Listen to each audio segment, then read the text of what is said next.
It is late, and the world outside your window has fallen silent.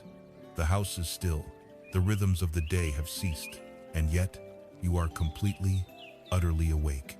In the profound quiet of the night, your mind is the only thing making noise, and its volume is deafening. It is a storm of thoughts, a relentless cascade of worries about tomorrow and regrets about yesterday. Questions echo in the darkness, questions with no easy answers. Why is this happening to me? When will I finally feel at peace?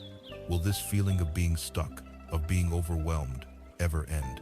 If this scene feels familiar, know that you are not alone. This is not a personal failure. It is the quiet suffering of our modern age. We live in a world that never sleeps, a world of constant noise.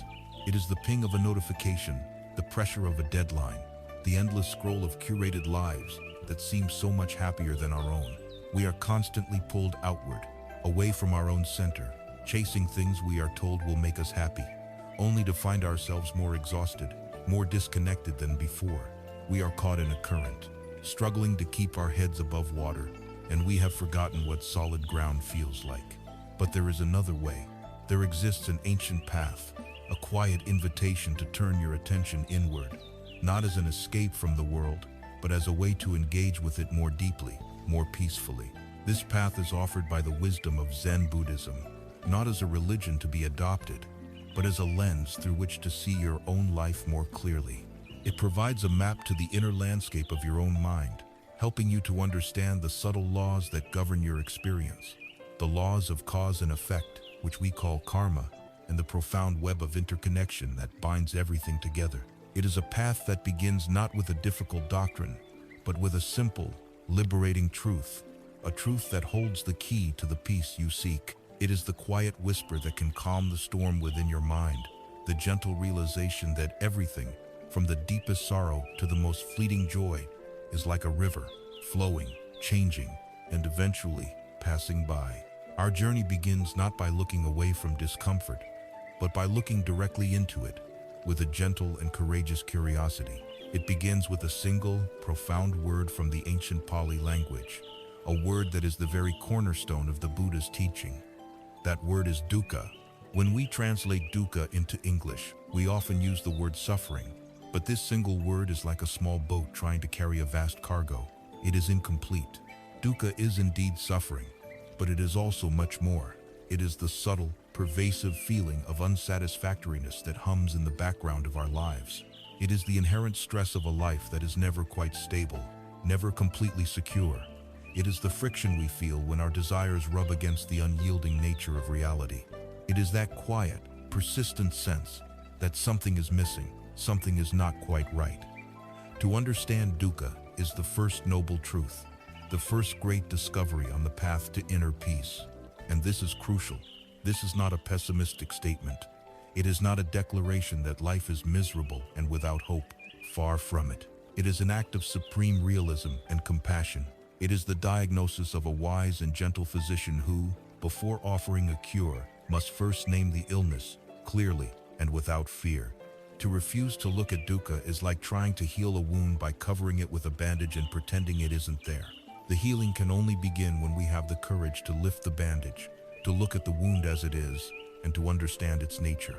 To truly grasp this, we can look at dukkha in three distinct forms, or three layers of depth. The first is the most obvious, the one we all know intimately.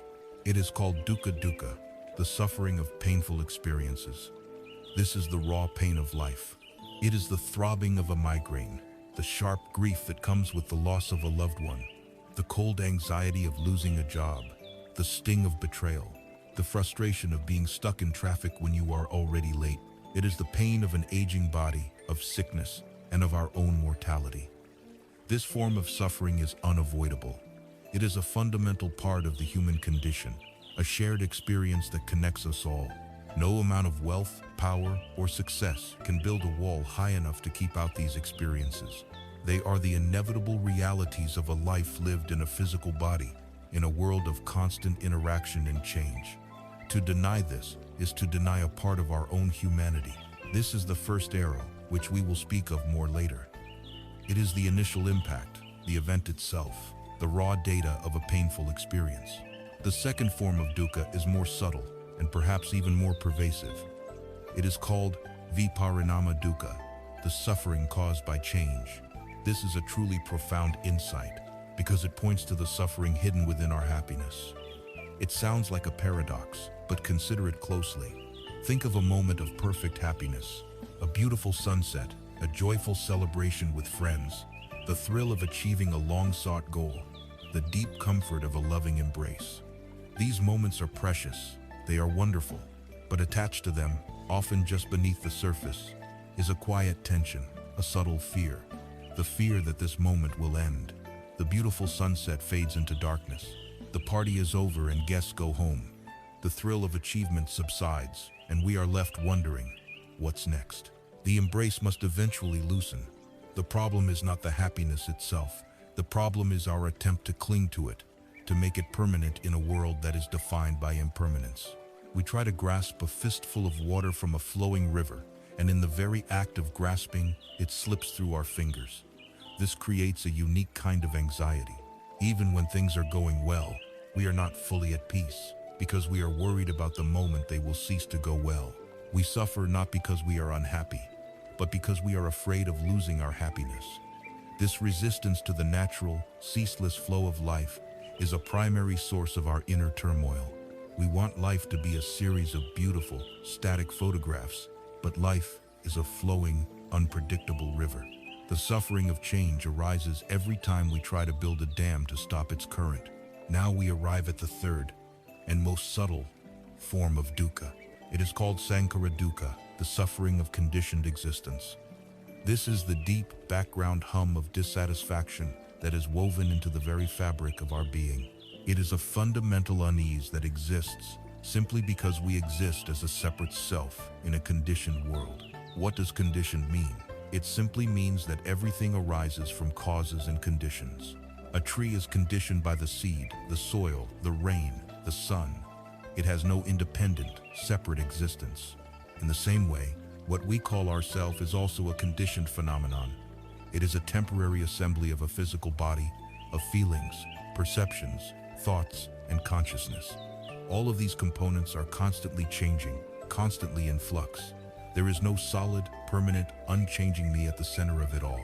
This very instability, this lack of a fixed core, is the source of sankhara dukkha. It is the deep, often unconscious, anxiety that comes from trying to maintain and defend a sense of self that is inherently transient. It is the feeling that we are a vulnerable island in a vast ocean, constantly needing to protect our shores from the crashing waves of life. It is the exhausting, lifelong project of propping up the ego, of seeking validation, of comparing ourselves to others, of trying to create a sense of solid ground on a constantly shifting landscape. This is the most profound level of dukkha, the subtle stress that underlies all other experiences, the quiet friction of simply being. To bring this all together, the ancient teachers offered a powerful and clarifying story, the parable of the second arrow. Imagine you are walking through a forest, and suddenly you are struck by an arrow. The physical pain is immediate and sharp. This is dukkha dukkha, the unavoidable pain of life. This is the first arrow. Now, what is our typical reaction to being struck by this first arrow? We don't just experience the pain. We immediately add a whole new layer of mental activity on top of it. We think, why did this happen to me? This is terrible. It's unfair. Who shot this arrow? I'll never recover from this. My whole day is ruined. My whole life is ruined. We become filled with fear, anger, self-pity, and blame. Each one of these thoughts, each one of these reactions is like picking up another arrow and shooting it into ourselves in the very same spot. This is the second arrow. The first arrow is physical pain. The second arrow is mental suffering. The Buddha's profound insight was this: the first arrow is inevitable, but the second arrow is optional. We cannot always control the events that happen to us in life, but we have a choice in how we respond to them. Most of our misery, the deep, agonizing suffering that keeps us awake at night, is not from the first arrow of life's events, but from the storm of second arrows we fire into ourselves. The job loss is the first arrow. The weeks of telling yourself you are a failure is the second. A harsh word from a friend is the first arrow. The endless replaying of that conversation, The resentment and hurt you cultivate is the second. Sickness is the first arrow. The terror and despair about the future is the second. Therefore, to acknowledge dukkha is not to surrender to pessimism. It is the most empowering act one can perform. It is the beginning of wisdom. It is turning on the lights in a room we have been stumbling around in for our entire lives. By seeing these three forms of dukkha, by understanding the story of the second arrow, we begin to untangle our pain from our suffering. We begin to see with clarity what is truly happening. We see that there is the event itself, and then there is our story about the event. And in that space between the two lies our freedom. Accepting the reality of dukkha is the first step toward liberation from it. It is to say, yes, this is here. This discomfort is present. This pain exists. This anxiety is happening. I will not fight it. I will not run from it, and I will not add to it. I will simply look at it with the gentle, non-judgmental awareness of a scientist and the loving compassion of a friend. Now that we have had the courage to name the dis-ease, the natural question that arises is, what is its cause? Where do these second arrows come from? This question leads us directly to the heart of the matter, to the root of our restlessness, a place of profound ignorance that lies hidden within us all. Having seen the nature of our unease, the universal experience of dukkha, we are led to a profound and unavoidable question. If our suffering, particularly the suffering we add ourselves, the second arrow, is the diagnosis, then what is its cause? Where does this deep-seated habit of creating our own misery come from?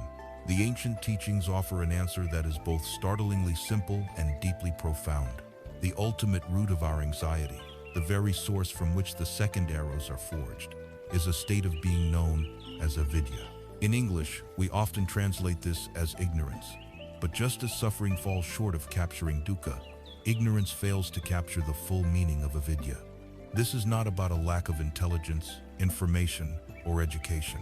A brilliant scientist, a celebrated artist, or a successful CEO can be just as deeply immersed in avidya as anyone else. A more accurate way to think of avidya is as a fundamental misperception, a kind of spiritual blindness. It is like looking at the world through a clouded or distorted lens. It's like trying to navigate a complex landscape in a thick fog. You are not without sight, but what you see is a warped and unreliable version of reality. Avidya is the active, ongoing process of mistaking the map for the territory, of believing our ideas about reality are reality itself. It is the invisible veil that stands between us and the world as it truly is. And it is from behind this veil that we launch every arrow of suffering at ourselves. So what are these core misperceptions, these fundamental errors in seeing that are caused by avidya? The first, and perhaps the most common in our modern world, is the deeply ingrained belief that our happiness, our fulfillment, and our sense of peace can be found somewhere outside of ourselves. From our earliest days, we are conditioned to believe that contentment is a commodity to be acquired. If only I had that new phone, that bigger house, that more prestigious job, that perfect romantic partner, then I would be happy.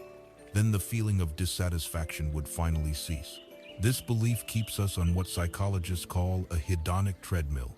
We run and run, chasing after the next external thing that promises to fill the emptiness inside. We achieve a goal, and for a moment, we feel a flicker of satisfaction.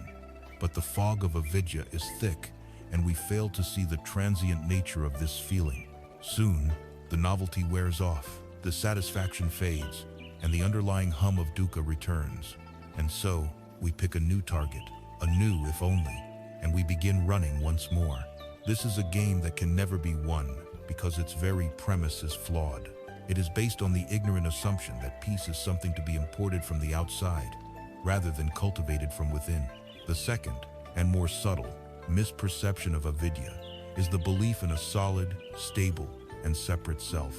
We have a powerful, intuitive feeling that at the center of our experience, our thoughts, emotions, and bodily sensations, there is a permanent entity, a core being, a me.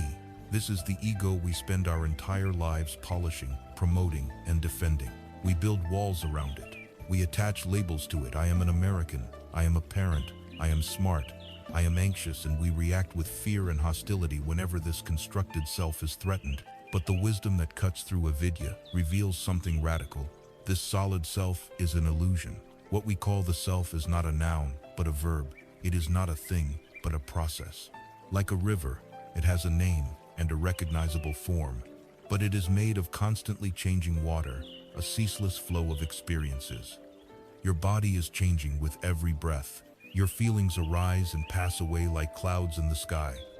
Your thoughts are an endless parade of transient mental events. The you of this moment is different from the you of 10 years ago, or even 10 minutes ago.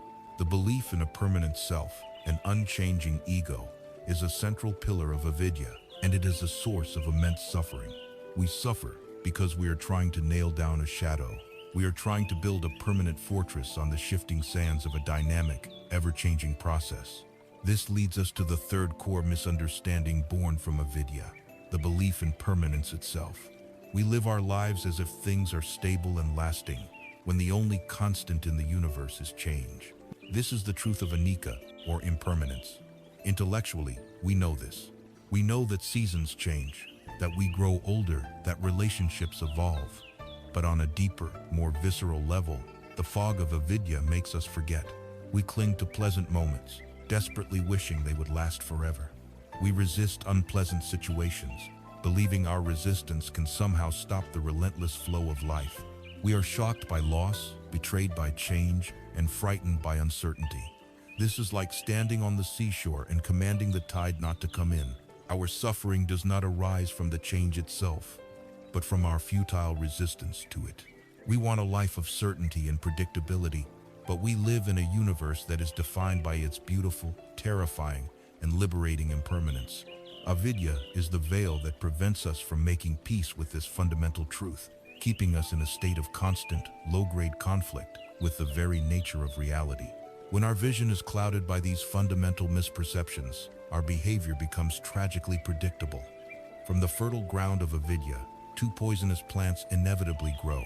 They are known as lobha, which is craving, greed, or attachment, and dosa, which is aversion, hatred, or resistance. Operating from ignorance, our life becomes a simple, reactive dance. When we perceive something that we mistakenly believe will solidify ourselves and bring us lasting happiness, we are overcome with lobha. We crave it, we grasp at it, we try to pull it towards us and possess it. Conversely, when we perceive something that we mistakenly believe threatens our fragile self or our fleeting pleasures, we are overcome with dosa. We feel aversion, we resist it, we try to push it away and destroy it. Our entire existence becomes this frantic push and pull, a constant struggle of grasping for what we want and rejecting what we don't want, all based on a deeply flawed and ignorant view of what will truly bring us peace. This endless cycle of craving and aversion is the very engine that manufactures our suffering. It is the bow and the arm that shoots the second, third, and 1,000th arrow into our own hearts. To illustrate this human condition, there is a famous and poignant parable, the story of the blind men and the elephant. A king in a distant land brought an elephant before a group of men who had been blind from birth. He asked them to touch the animal and describe what it was. The first man touched the elephant's thick, sturdy leg and declared, "An elephant is like a great pillar." The second man happened to touch the trunk, and as it wiggled in his hand, he said, "No, you are wrong. An elephant is like a snake." The third man felt the smooth, hard tusk and proclaimed, "It is like a spear." Another touched the large, flapping ear and said it was a fan, while the one feeling its broadside insisted it was a wall, and the last, holding the tail, described it as a rope. A furious argument broke out amongst them, each man absolutely convinced that his own limited, partial experience represented the entire truth of the elephant, and that all the others were fools. In this story, we are the blind men. The elephant is the vast, complex, and interconnected nature of reality, and our deep conditioning, our limited senses, and our preconceived ideas are the blindness that prevents us from seeing the whole picture. Avidya is the state of confidently proclaiming that the rope or the pillar is the whole truth.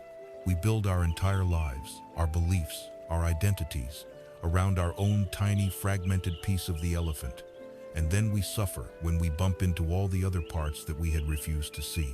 But here is the most hopeful part of this teaching. Avidya, this fog of misperception, is not a permanent condition. The mirror of the mind can be wiped clean. the fog can lift. The way to do this is to cultivate the opposite of avidya, which is vidya, or clear seeing. This is not achieved by gathering more information, but by training the mind to be still, to be quiet, and to observe reality directly, without the filter of our judgments and concepts. This is the true purpose of meditation.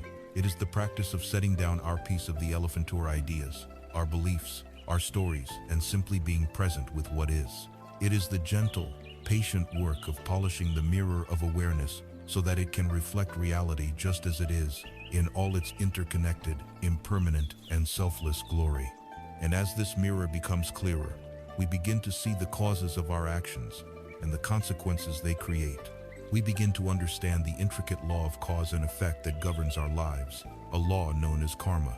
As we begin to see through the fog of avidya, the fundamental ignorance that shapes our view of the world, we are left standing in a new landscape of awareness. We see how our mistaken beliefs about ourselves and about reality lead us to a life of constant pushing and pulling, of craving and aversion. This interactivity of the mind is not passive. It is the very engine of our experience. Every time we grasp, every time we resist, we perform an action. And every action, no matter how small or subtle, sets in motion a chain of events. This brings us to another word that is widely known in the West, yet profoundly misunderstood.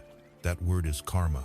For many, the word conjures images of a cosmic balancing of scales, a system of divine reward and punishment, or a rigid, unchangeable destiny. We hear people say, "That's just my karma," as a way of expressing resignation to a difficult fate. But this fatalistic interpretation is the very opposite of what the Buddha taught. To truly understand the liberating power of this teaching, we must first wipe the slate clean of these misconceptions and approach karma for what it is, the most natural, impersonal, and empowering law of the universe. The word karma, in the ancient Pali language, literally means action. More specifically, it refers to volitional action, an act born of intention. This is the absolute key. The Buddha himself said, "It is intention, O monks, that I call karma. Having intended, one acts through body, speech, and mind."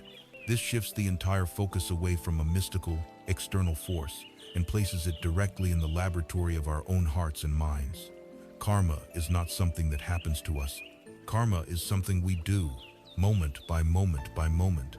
It is the law that our actions have consequences, that our choices matter. Far from being a doctrine of predestination, karma is the ultimate affirmation of free will. It is because of karma that change is possible. It is because our actions create our future that we are not doomed to repeat the patterns of the past. If our lives were truly fated, then any effort to be kind, to be generous, to cultivate peace would be meaningless. The teaching of karma is a radical declaration that you are the architect of your own life. You are not a passive victim of circumstance, but the active creator of your reality. This is not a burden, but the most profound liberation imaginable. It takes the power away from unknown gods or mysterious fates and places it firmly back into your own hands. The quality of our karma, the nature of the results it will produce, is determined almost entirely by the intention, the cetana, that fuels the action. The outer form of an act can be deceiving. It is the inner motivation that gives the action its karmic weight. Imagine you are walking down a crowded street and you accidentally bump into someone, causing them to stumble. There was an action and a result, but the intention was absent. The karmic imprint of this is negligible. Now, imagine walking down that same street, seeing someone you dislike, and intentionally shoving them. The external action might look very similar, but the inner action, the volition fueled by anger and ill will, is completely different. This act plants a deeply unwholesome karmic seed. Let us take another example. One person donates to charity out of a genuine, selfless desire to alleviate the suffering of others. Another person donates the exact same amount, but does so with the intention of gaining a good reputation or a tax deduction. To the outside world, the actions are identical, but in the inner world, where karma operates, two vastly different seeds have been sown. One is a seed of compassion, the other a seed of egoism and greed. Their fruits will, in time, reflect the nature of their seeds. This is why the cultivation of our inner world is so important. Karma begins in the mind. A thought of anger, even if never spoken or acted upon, is a karmic action. It pollutes our own consciousness first and foremost. A thought of loving kindness, even if it leads to no external deed, is also a karmic action. It purifies our own mind and plants a seed of peace within. Perhaps the most helpful way to understand the workings of karma is through the analogy of a garden. Think of your mind as a vast and fertile field. Every intentional action you perform through your body, your speech, or your thoughts is like planting a seed in this field. Actions that are motivated by wholesome intentions, such as generosity, kindness, compassion, and wisdom, are like planting the seeds of beautiful flowers and nourishing fruit trees. Actions that are motivated by unwholesome intentions, the three poisons of greed, hatred, and ignorance, are like planting the seeds of poisonous weeds and sharp thorns. Once a seed is planted, it does not disappear. It remains in the soil of the mind, waiting for the right conditions to ripen. This is a crucial point. Karma is not always instantaneous. You plant a mango seed today, but you do not get a mango tomorrow. The seed needs time. It needs soil, water, and sunlight. Similarly, a karmic seed, or a kamabiha, may lie dormant for a long time. It will ripen and produce its fruit, its vipaka, only when the necessary supporting conditions come together. This explains why we sometimes see kind and virtuous people facing immense hardship, or cruel and unethical people enjoying apparent success. We are not seeing the whole picture. We are only seeing the fruits that are ripening in this moment, without knowing what seeds were planted in the past, or what seeds are being planted right now that will bear fruit in the future. The wise person, therefore, does not become obsessed with trying to figure out the precise timing of karmic results. Instead, they turn their full attention to the one thing they have complete control over, the quality of the seeds they are choosing to plant in this very moment. This brings to mind the simple, timeless wisdom of the farmer. A farmer who wishes for a bountiful harvest knows that he cannot sit idly by and simply wish for it. He cannot blame fate for a field of weeds if he has planted nothing but weeds. He understands the law of cause and effect in the most practical way. He knows he must first prepare the field, clearing away the rocks and old roots of previous failed crops, which is like overcoming our old, negative habits. Then, he must plow the earth, making it soft and receptive, which is like preparing the mind through mindfulness and concentration. Only then does he carefully select and plant good, healthy seeds, wholesome, intentional actions. But his work is not over. He must continue to water the seeds with consistent practice, protect the tender sprouts from pests with vigilance and self-discipline, and patiently wait for the harvest to come in its own time. The harvest, when it arrives, is not a magical reward. It is the natural, unavoidable consequence of his diligent and skillful actions. We are all this farmer. Our life is our field. Every day, every hour, every moment, we are planting seeds. The question we must continually ask ourselves is, what kind of garden am I cultivating? What seeds am I planting right now, with this thought, with this word, with this action? Understanding karma in this deeper way frees us from two great burdens: the burden of blaming others for our problems, and the burden of being crippled by guilt over our past. When we truly see that our experience is the fruition of our own past actions, we stop seeing ourselves as victims. We realize that the source of our difficulties is not primarily outside of us, but within us.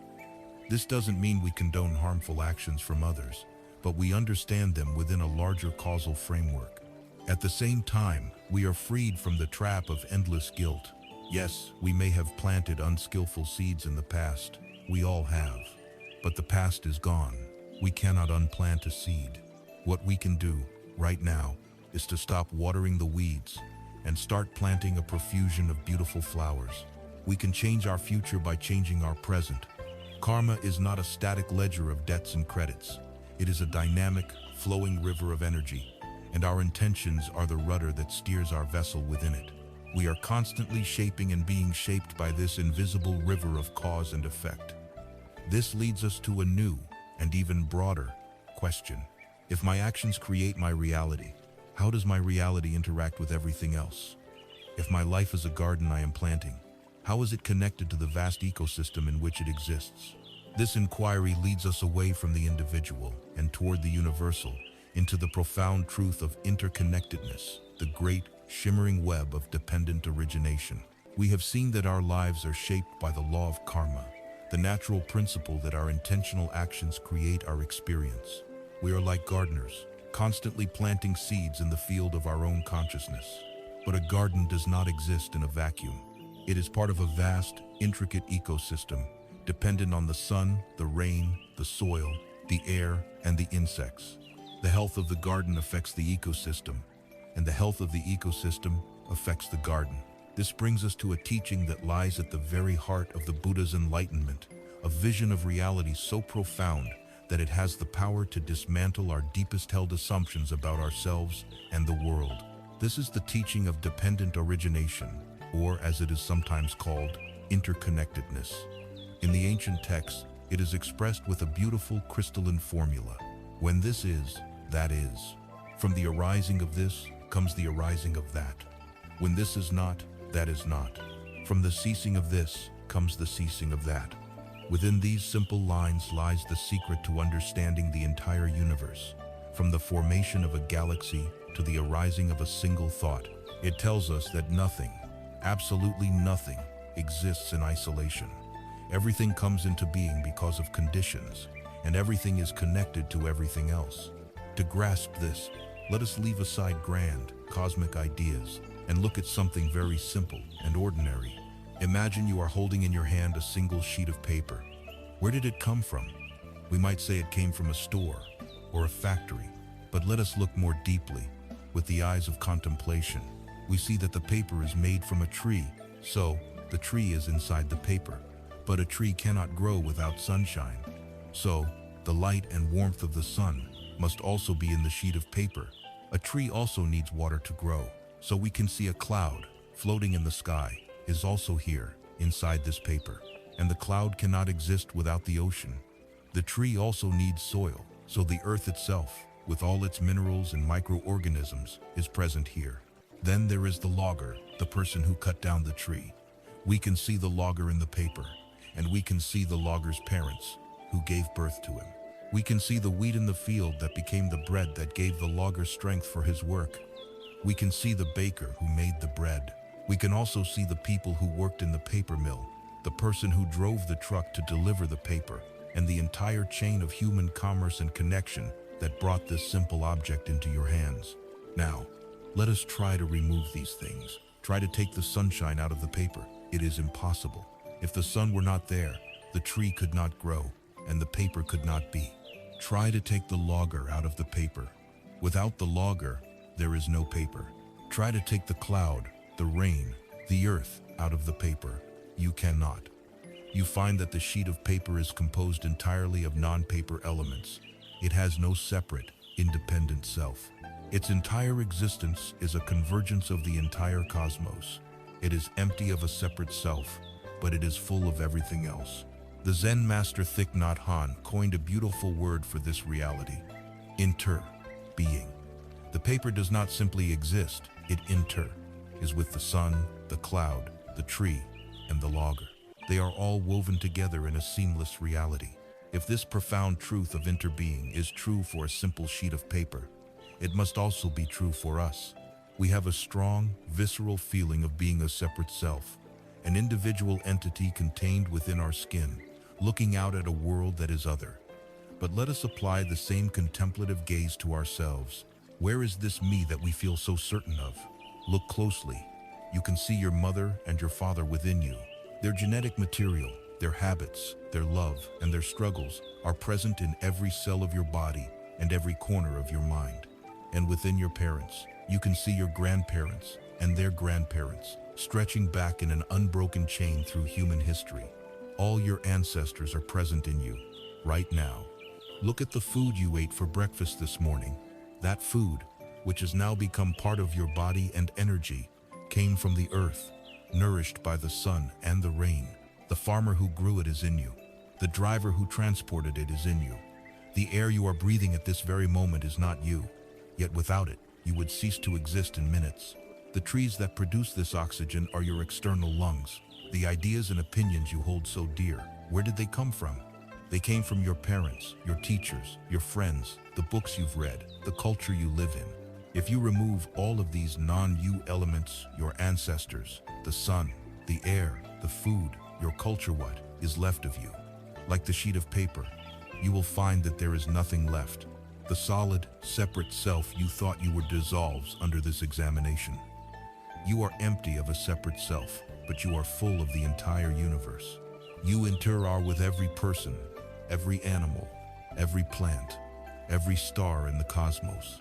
To truly feel this in your heart is to undergo a radical transformation. The entire foundation of selfishness collapses because it is based on the illusion of a separate self. If we are all interconnected, then harming another being is, in a very real and tangible way, harming ourselves. Polluting a river is polluting our own bloodstream. Causing another person to suffer sends a ripple of that suffering through the entire web of interbeing, and it inevitably comes back to us. Conversely, when we act with kindness, when we help another, we are not just helping another, we are nourishing the entire web of which we are a part. The hard line between self and other becomes soft, porous, and ultimately transparent. Your joy can touch me, your suffering can touch me. Compassion, then, is not a moralistic duty or a sentimental feeling. It is the natural and spontaneous response of a heart that has awakened to the truth of its own interconnectedness. It is the logical outcome of seeing clearly. The illusion of separation is what allows for cruelty, greed, and indifference. The wisdom of interbeing is what gives birth to love. There is a magnificent and beautiful image from a Mahayana scripture that perfectly illustrates this truth. It is the image of Indra's net. Imagine a vast, infinite net that stretches across the entire universe, in all directions. At every single node where the threads of the net cross, there hangs a single, brilliant, perfectly polished jewel. Each jewel is unique, yet each one is intimately connected to all the others. The great miracle of this net is that if you were to look into the polished surface of any one jewel, you would see reflected in it every single other jewel in the entire, boundless net. And not only that, but within each of those reflections, you would again see all the other jewels reflected, and so on, ad infinitum. Each jewel contains all the other jewels, and is contained by them. This is a perfect metaphor for the universe.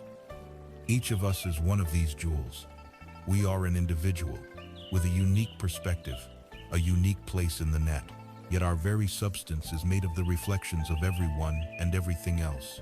We are simultaneously a single point of light and the entire universe of light. We are an individual wave, and we are also the entire ocean. The separation is an illusion of perspective. The connection is the fundamental reality. Understanding this does not erase our individuality, it enriches it. It places our unique life in the context of the whole, giving it a meaning and a significance that the isolated ego could never possess. Your personal karma, the seeds you plant, send ripples of light or darkness across the entire net, affecting every other jewel. And the light and darkness from every other jewel is, right now, being reflected in you. With this understanding, we can now turn our attention back inward. If we are this deeply connected, this porous to the world, how then do we navigate the endless stream of thoughts and feelings that arise within us as a result? How do we sit peacefully in the center of our own jewel, observing all the reflections without being lost in them? This question brings us to the very practical art of observing the mind. We have journeyed from the raw fact of our dissatisfaction, our dukkha, to its root in ignorance, avidya. We have explored the empowering law of karma, the truth that our actions shape our lives, and we have stood in awe before the vision of Indra's net, the profound reality of our interconnectedness. This vision can be overwhelming if we are truly connected to everything, if the joys and sorrows of the world are constantly flowing through us. How do we avoid being drowned in the chaos? How do we find a place of stability and peace in the midst of this endless flux? The path to this stability does not lie in building higher walls or stronger defenses. It lies in changing our relationship with what happens inside our own minds. It lies in learning the gentle art of observation. Imagine for a moment that your mind is a large, spacious house. It has a front door and a back door, and the doors are always open. And you, your core awareness, are the host of this house. Throughout the day, all sorts of visitors arrive. Some are delightful guests. Joy arrives, wearing bright colors and telling wonderful stories. Peacefulness arrives and sits quietly in a corner, radiating a gentle warmth.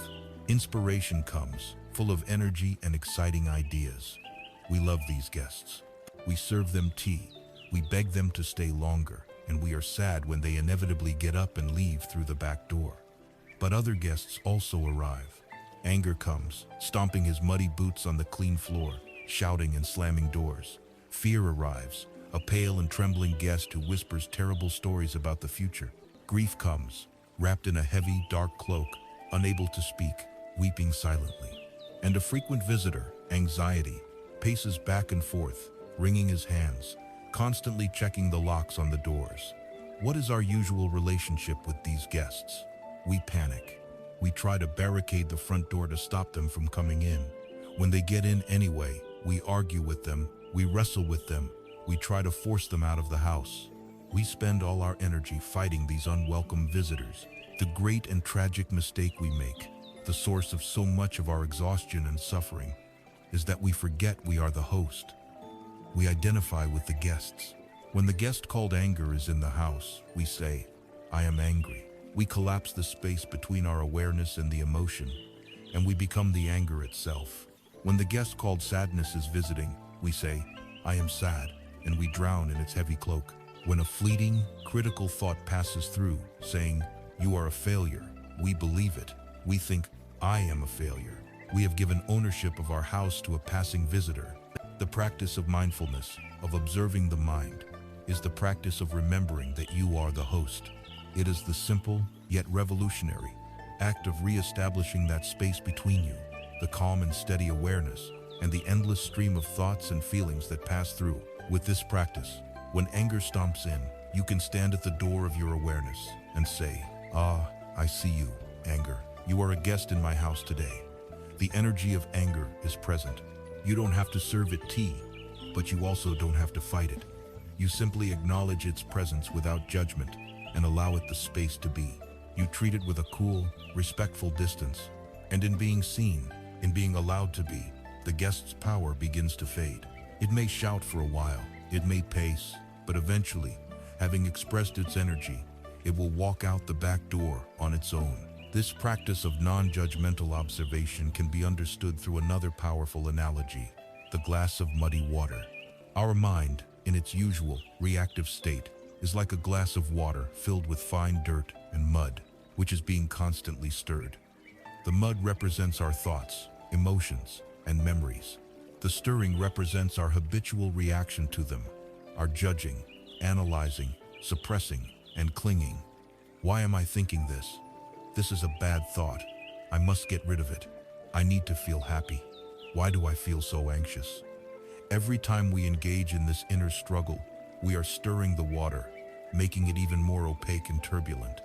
We can never see through it. The path of meditation is the radical act of simply stopping the stirring. We don't try to remove the mud. We don't try to force the water to be clear. We simply set the glass down. We allow the contents of our mind to be exactly as they are.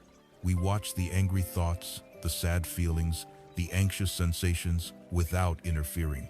We let them be. And what happens when you let a glass of muddy water sit still? A natural law takes over. Gravity gently pulls the particles of mud, and they slowly, effortlessly, settle on the bottom. The water, of its own accord, becomes transparent and clear. Your mind is exactly the same. Your true nature, beneath the turbulence of thought, is one of inherent clarity, stillness, and peace. By ceasing the struggle, by simply observing with gentle, accepting awareness, you allow the mud of your mind to settle, and this innate clarity reveals itself. The practical result of this practice in our daily lives is the creation of what we might call a sacred pause. For most of us, life is a chain of stimulus and instant reaction. Someone says something critical, stimulus, and we immediately feel defensive and lash out, reaction. We feel an urge for a snack, stimulus, and we immediately find ourselves in the kitchen, reaction. There is no space, no freedom between the trigger and the act. Mindfulness inserts a moment of space into this chain. It creates a pause. Let's return to the guest house. Anger arrives, shouting. The old habit is to immediately start shouting back. But now, as the host, you pause. In that pause, you observe. You notice the heat in your chest. You notice your fists clenching. You notice the thoughts of blame forming in your mind. You are watching the entire process of anger as it unfolds, without being its slave. You are not suppressing it. You are seeing it clearly. And in that space, in that pause between the arrival of the guest and your response, freedom is born. You now have a choice. You can see the impulse to shout, and you can choose to let it pass. You can choose to take a deep breath. You can choose to respond with a calm word or with silence. You have reclaimed your power from the tyranny of habit. This sacred pause is the birthplace of wisdom and compassion. It is where we stop being a reactive machine and start being a conscious human being. This journey of observing the mind is not about achieving some special state of emptiness. It is about becoming intimate and friendly with the entirety of your own experience. It is about learning to be a gracious host to every guest, knowing that none of them define you, and none of them are permanent residents. In practicing this, we discover a profound truth directly in our own experience. We see, with undeniable clarity, that every single guest eventually leaves. The most intense anger subsides. The deepest sorrow softens. The most ecstatic joy transforms into a gentle memory. Every thought that we believed was so solid and important dissolves into nothingness, replaced by the next one. We are not the guests. We are not even the house. We are the spacious, silent awareness in which the house and all its visitors appear. You are not the storm. You are the sky. And watching this endless procession of phenomena coming and going, rising and falling, we are led to a direct and unshakable insight into the fundamental nature of all existence, the truth that underpins everything we have discussed so far. We are now ready to look this truth in the eye, the great, liberating, and beautiful truth of impermanence. Having learned to sit as the calm host in the house of our own mind, watching the endless parade of guests' our thoughts and emotions, we cannot help but notice a fundamental truth about them all. No guest stays forever. The joyful guest eventually bids farewell. The angry guest, once its energy is spent, departs. The sorrowful guest, in time, moves on. Each thought, each feeling, each sensation arises, lingers for a while, and without fail, it passes away. This direct, intimate observation of our own inner world is the gateway to understanding one of the most profound and liberating laws of the universe. It is the truth of anicca. Anicca is a word from the ancient Pali language that means impermanence, transience, the undeniable fact that everything is in a constant state of flux. To truly see anicca is to see reality. It is not a belief to be adopted or a philosophy to be debated. It is a fact to be observed, both within ourselves and in the world around us. Look at your own body. At this very moment, millions of your cells are dying and millions of new ones are being born. The person you are, physically, is not the same person you were 7 years ago, or even last year. The breath that just filled your lungs, nourishing you, is now gone, dispersed into the atmosphere, never to be breathed again in exactly the same way. This process is relentless, silent, and complete. Now, cast your gaze outward. Look at the hardest, most solid objects you can imagine. A great mountain seems the very definition of permanence, yet it is being ceaselessly eroded by wind and rain, slowly, imperceptibly, being ground back into dust. A new building, gleaming in the sun, has already begun its long, slow journey of decay. Even the sun itself, which has risen every morning of your life, is a vast nuclear furnace that is consuming its own fuel and will one day, billions of years from now, burn out and die. From the fleeting lifespan of a mayfly to the eons-long dance of galaxies, the entire cosmos is a single, vast, unceasing river of change. Nothing is static. Nothing is permanent. Everything is a temporary arrangement of energy, a fleeting pattern, a note in a song that is constantly being sung. This is the universal law. If impermanence is simply a neutral, observable fact, as impersonal as gravity, Why does it cause us such profound pain? Why does the truth of anicca lie at the heart of so much of our anxiety, grief, and despair? The problem, the ancient teachers saw, is not with the law of impermanence itself. The problem is with our relationship to it. The suffering arises from our deep, instinctual, and ultimately futile resistance to this universal flow. This resistance, born from the ignorance that believes things can and should be permanent, takes two primary forms: clinging to what is pleasant and aversion to what is unpleasant. Let us first explore our habit of clinging. When life brings us moments of joy, beauty, and pleasure, we do not simply enjoy them, we grasp at them. We try to solidify them, to possess them, to build a permanent home on the shifting ground of a happy experience. Think of a new romantic relationship filled with excitement and discovery. It is beautiful, but very quickly, the grasping mind introduces a subtle poison. The fear of loss begins to creep in. What if this ends? What if they change? What if they stop loving me? We become so preoccupied with trying to secure the future of the relationship that we fail to be fully present for the beauty of it right now. We cling to our youth and our health, investing enormous energy in a battle against the natural, inevitable process of aging, feeling a sense of dread with every new wrinkle or gray hair. We achieve a great success at work, and we cling to that identity, that moment of triumph, fearing the day when we are no longer at the top. In all these cases, the joy of the experience is tainted by the anxiety of our clinging. We are trying to hold on to a sunbeam, to stop a river with our bare hands. The inherent nature of these experiences is to flow, to change. Our attempt to freeze them, to make them permanent, is a declaration of war on reality itself. And it is a war we can never win. This struggle, this internal battle against the very nature of life, is a primary source of our dukkha, the suffering of change. The other side of this resistance is aversion.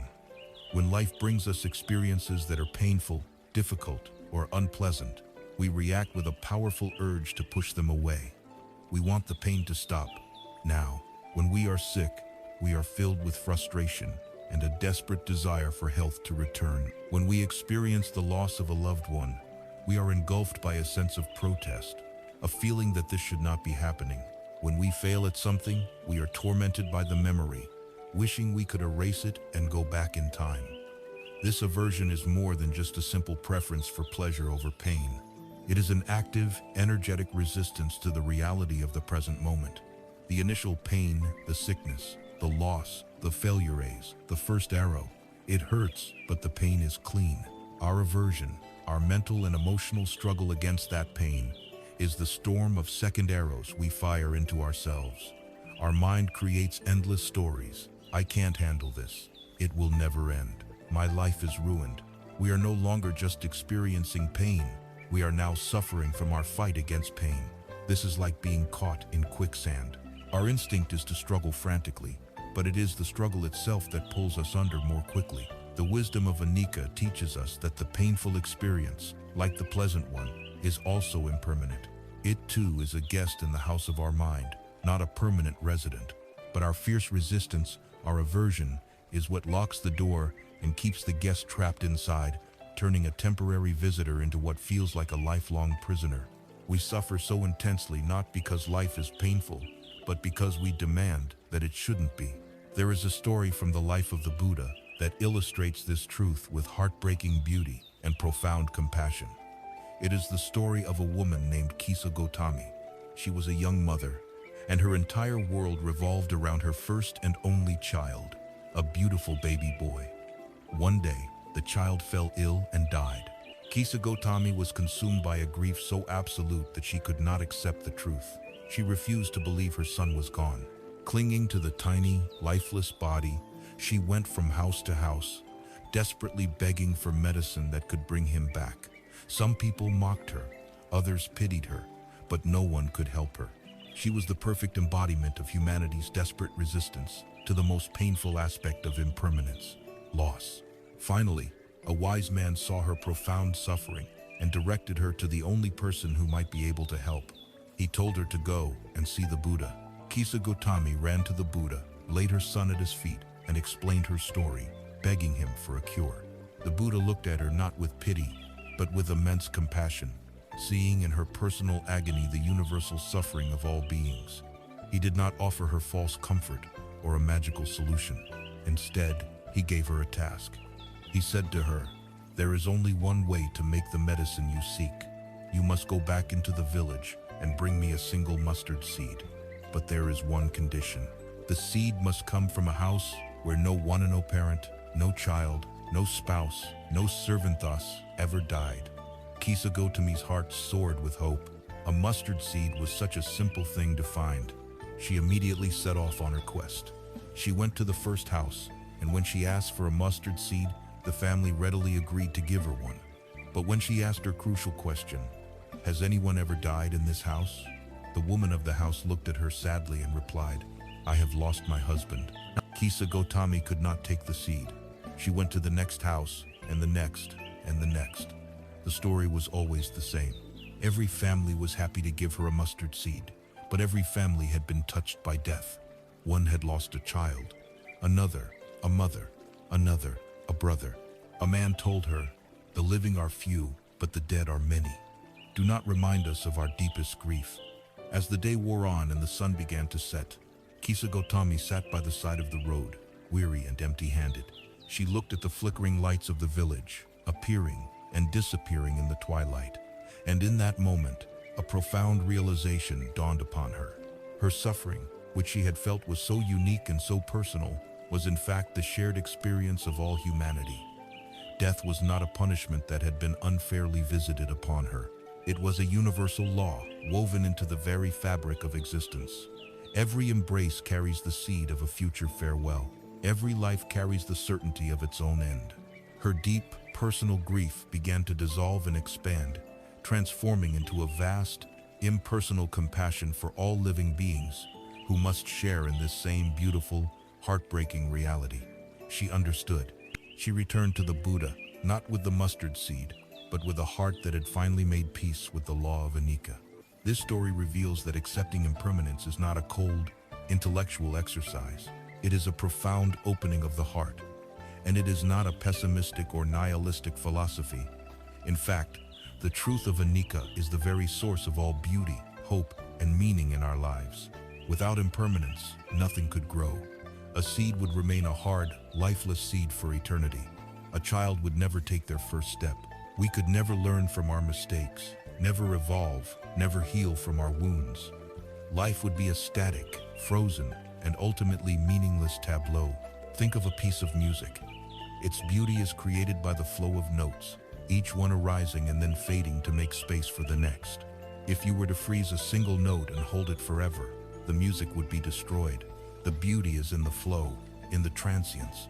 Life is this music. Its richness and poignancy come from the fact that it is always changing, always becoming. Furthermore, impermanence is our ultimate guarantee that suffering does not last forever. When we are in the depths of despair or pain, our minds tell us, this will never end. But the law of anicca gently whispers, this too shall pass. No storm lasts forever. No night is eternal. No mood, no matter how dark, can maintain its hold on us indefinitely. This is not just wishful thinking. It is a fundamental law of nature. Knowing this gives us the strength to endure difficult times with greater courage and patience. It gives us hope, not the hope that we can avoid pain, but the hope that we can pass through it. Finally, a deep, visceral understanding of impermanence transforms our relationship with the present moment. When we know that everything is fleeting, we stop taking our lives for granted. We begin to cherish the simple moments of joy with a new depth, not by clinging to them, but by being fully present for them. The warmth of the sun on your skin, the taste of a fresh cup of tea, a kind word from a friend, these moments become infinitely precious, precisely because we know they will not last. We learn to love the world without needing to possess it. And so, we learn to shift our entire orientation to life. We move from a mode of resisting the flow to a mode of learning to navigate it. The wise person is not one who builds a dam to stop the river. The wise person is one who builds a sturdy boat and learns to sail. They do not fight the currents, they understand them. They do not curse the winds, they learn to adjust their sails. They learn to ride the waves of life. They ride the high waves of joy and success with exhilaration, but without attachment, knowing the wave will crest and subside.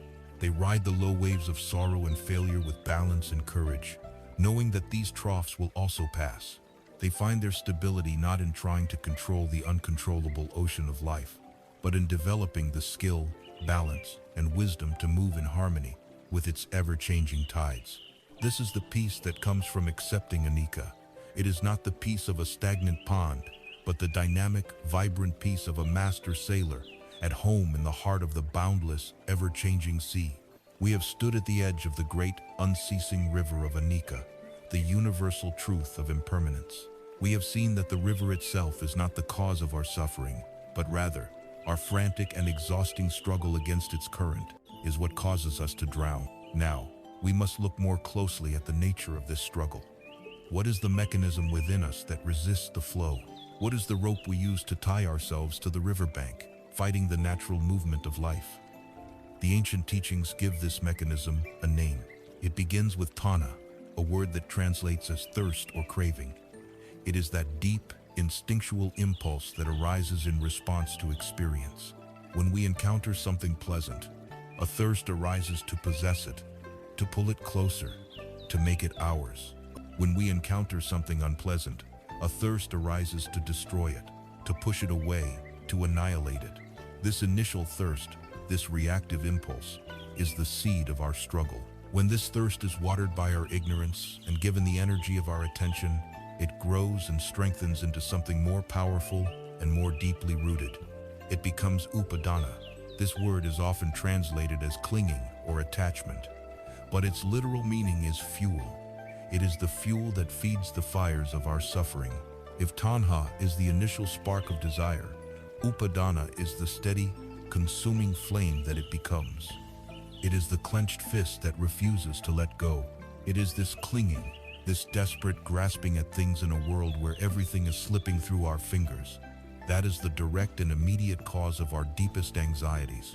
It is vital, however, to make a distinction here. The Buddhist path is not a path of apathy or indifference. It does not teach that all desire is wrong.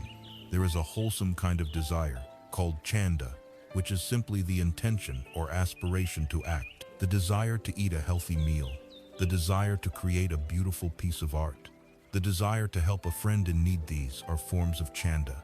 They are positive motivations for action.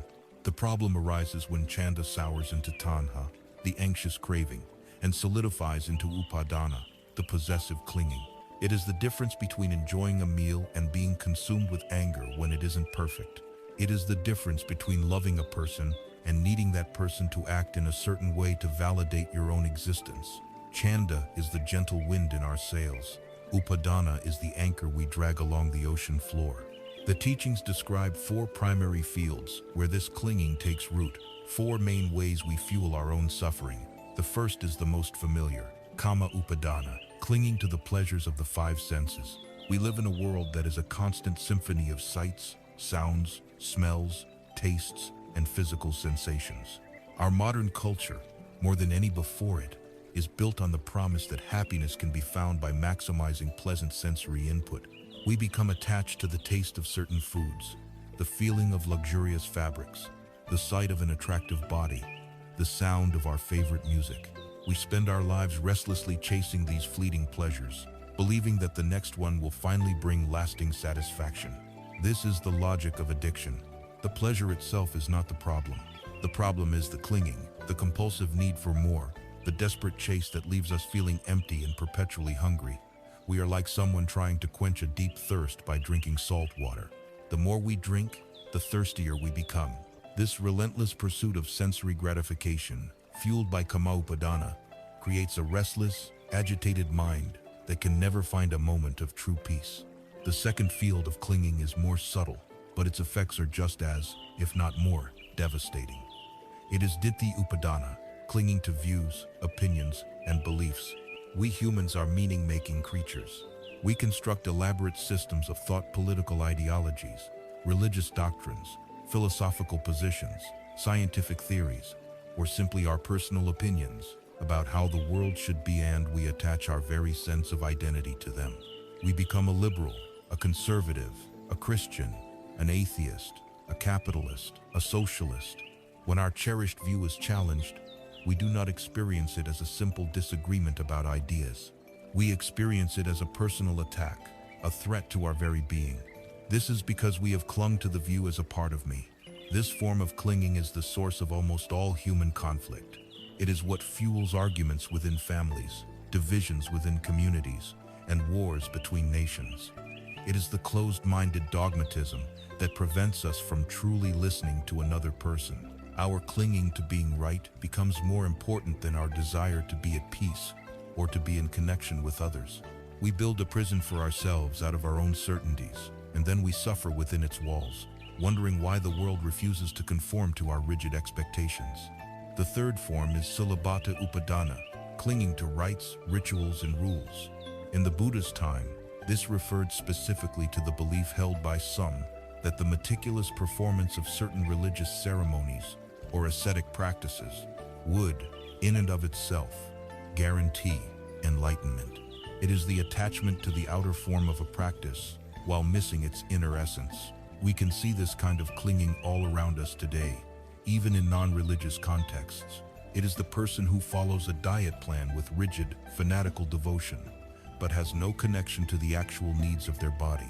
It is the meditator who becomes obsessed with achieving a certain posture or sitting for a specific length of time, but neglects the cultivation of kindness and awareness in their daily life. It is clinging to any system, any set of rules, any technique with the blind faith that the system itself holds the magic key. This is mistaking the menu for the meal. It is mistaking the finger pointing at the moon for the moon itself. The rules, rituals, and techniques can be helpful guides, but when we cling to them as the ultimate reality, they become another set of bars on our prison cell, preventing us from the direct, living experience of truth. Finally, we arrive at the fourth and most fundamental form of clinging, the very root from which the other three grow. It is Attavada Upadana, the clinging to the doctrine of a self. It is the deep, powerful, and pervasive attachment to the idea that there is a permanent, separate, and independent I at the center of our experience. This is the master attachment. It is this belief in a solid self that creates the sense of a me who needs to be gratified with sense pleasures. It is this me who needs to be right, and so clings to views and opinions. It is this me who seeks security in external rules and rituals. Every act of clinging is an attempt by this illusory self to fortify its own existence, to make itself more real, more secure, more permanent in a world that is fundamentally impermanent. As we saw when we contemplated the sheet of paper, this separate self cannot be found upon investigation. Yet we spend our entire lives clinging to it, defending it, and promoting its agenda. This clinging is what makes us feel so fragile, so vulnerable, so in need of protection. It is the source of our deepest fears and our most powerful cravings. There is a traditional story that perfectly and simply illustrates the entire mechanism of clinging. It is the story of the monkey trap. In parts of Asia, hunters have a clever way of catching monkey. They take a coconut or a hollow gourd, and they carve an opening in it just large enough for a monkey to slide its open hand inside. They put some rice or sweet nuts inside the gourd, and then chain it to a tree or a stake driven into the ground. A monkey, drawn by the smell of the food, will come along. It slips its slender, open hand into the opening and grasps the delicious handful of rice. It makes a fist, and now the trap is sprung. The monkey tries to pull its hand out, but its clenched fist, full of rice, is now too large to pass back through the narrow opening. The monkey is caught. It pulls and shrieks, it thrashes and fights, but it cannot get free. But what is truly holding the monkey? The trap itself has no moving parts. The coconut is not grabbing the monkey. The monkey is being held prisoner by its own fist. It is being trapped by its own craving, its own refusal to let go of the prize. The key to its freedom is in its own hand. All it has to do is to open its fist, to release the rice, and it can easily slip its hand out and walk away. But its clinging is so powerful, so instinctual, that it cannot see this simple solution. It will sacrifice its very freedom and ultimately its life for that one handful of rice. We are all, in some area of our lives, that monkey. The rice is whatever we are clinging to: a pleasure, a memory, a grudge, an opinion, a relationship, or the idea of ourselves. The world is not holding us prisoner. Our own clenched mind, our own upadana, is the trap. Freedom is as simple and as difficult as learning to open our hand. This does not mean we must become apathetic. It means the opposite. Clinging is not a form of love. It is a form of fear. It is rooted in scarcity and possession. True love is spacious. Letting go allows us to love people and life more fully, more freely, without needing anything in return. We can finally savor the rice of life without getting our hands stuck in the jar. But how? How do we learn to open this clenched fist? This question leads us to the practical and beautiful art of letting go. Having seen the nature of our prison, the trap of clinging forged by our own clenched fist, we arrive at the essential question: how do we open this fist? How do we learn to let go? The very phrase letting go can be misleading in our culture. It often carries a connotation of failure, of giving up, of passive defeat. But in the context of inner freedom, letting go is the opposite of weakness. It is a profound act of wisdom, strength, and courage. It is not a passive resignation, but an active and intelligent relinquishment. Imagine you are on a long and arduous journey, carrying a heavy backpack filled with rocks. You have carried it for so long you have forgotten you even have a choice. Your shoulders ache, your back is bent, and every step is a struggle. Letting go is the moment you realize you can simply stop, shrug the heavy straps off your shoulders, and set the backpack down. It is the conscious choice to release the unnecessary burdens that weigh you down and prevent you from walking freely. It is not losing something, it is gaining your freedom. This art of wise relinquishment is one of the most vital skills we can cultivate on the path to peace. One of the heaviest loads we carry in our pack is our collection of unspoken expectations.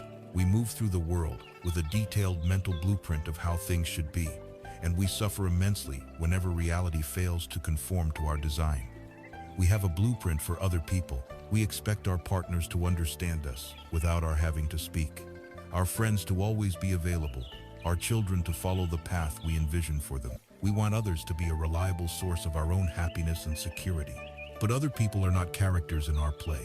They are the protagonists of their own, each with their own unique history, fears, desires, and karmic currents. To let go of expectations of others is a profound act of love. It is offering them the freedom to be who they are, not who we need them to be. It frees them from the impossible burden of managing our happiness, and it frees us from the constant cycle of disappointment and resentment. We also carry a heavy and often cruel set of expectations for ourselves. We cling to an idealized image of the person we think we should be: perfectly disciplined, endlessly patient, flawlessly successful, never anxious, never weak. We live in a state of constant self-judgment, always falling short of this imaginary standard. Letting go, here, is an act of radical self-compassion. It is the acceptance of our own flawed, messy, beautiful humanity. It is shifting the goal from an impossible standard of perfection to a gentle, moment-to-moment process of learning and growth. It is giving ourselves the same grace and understanding we would offer to a dear friend. Another set of heavy rocks in our backpack is our clinging to time. Our minds rarely inhabit the only place where life is actually happening, the present moment. Instead, they are ghosts, haunting the graveyards of the past and the imaginary landscapes of the future.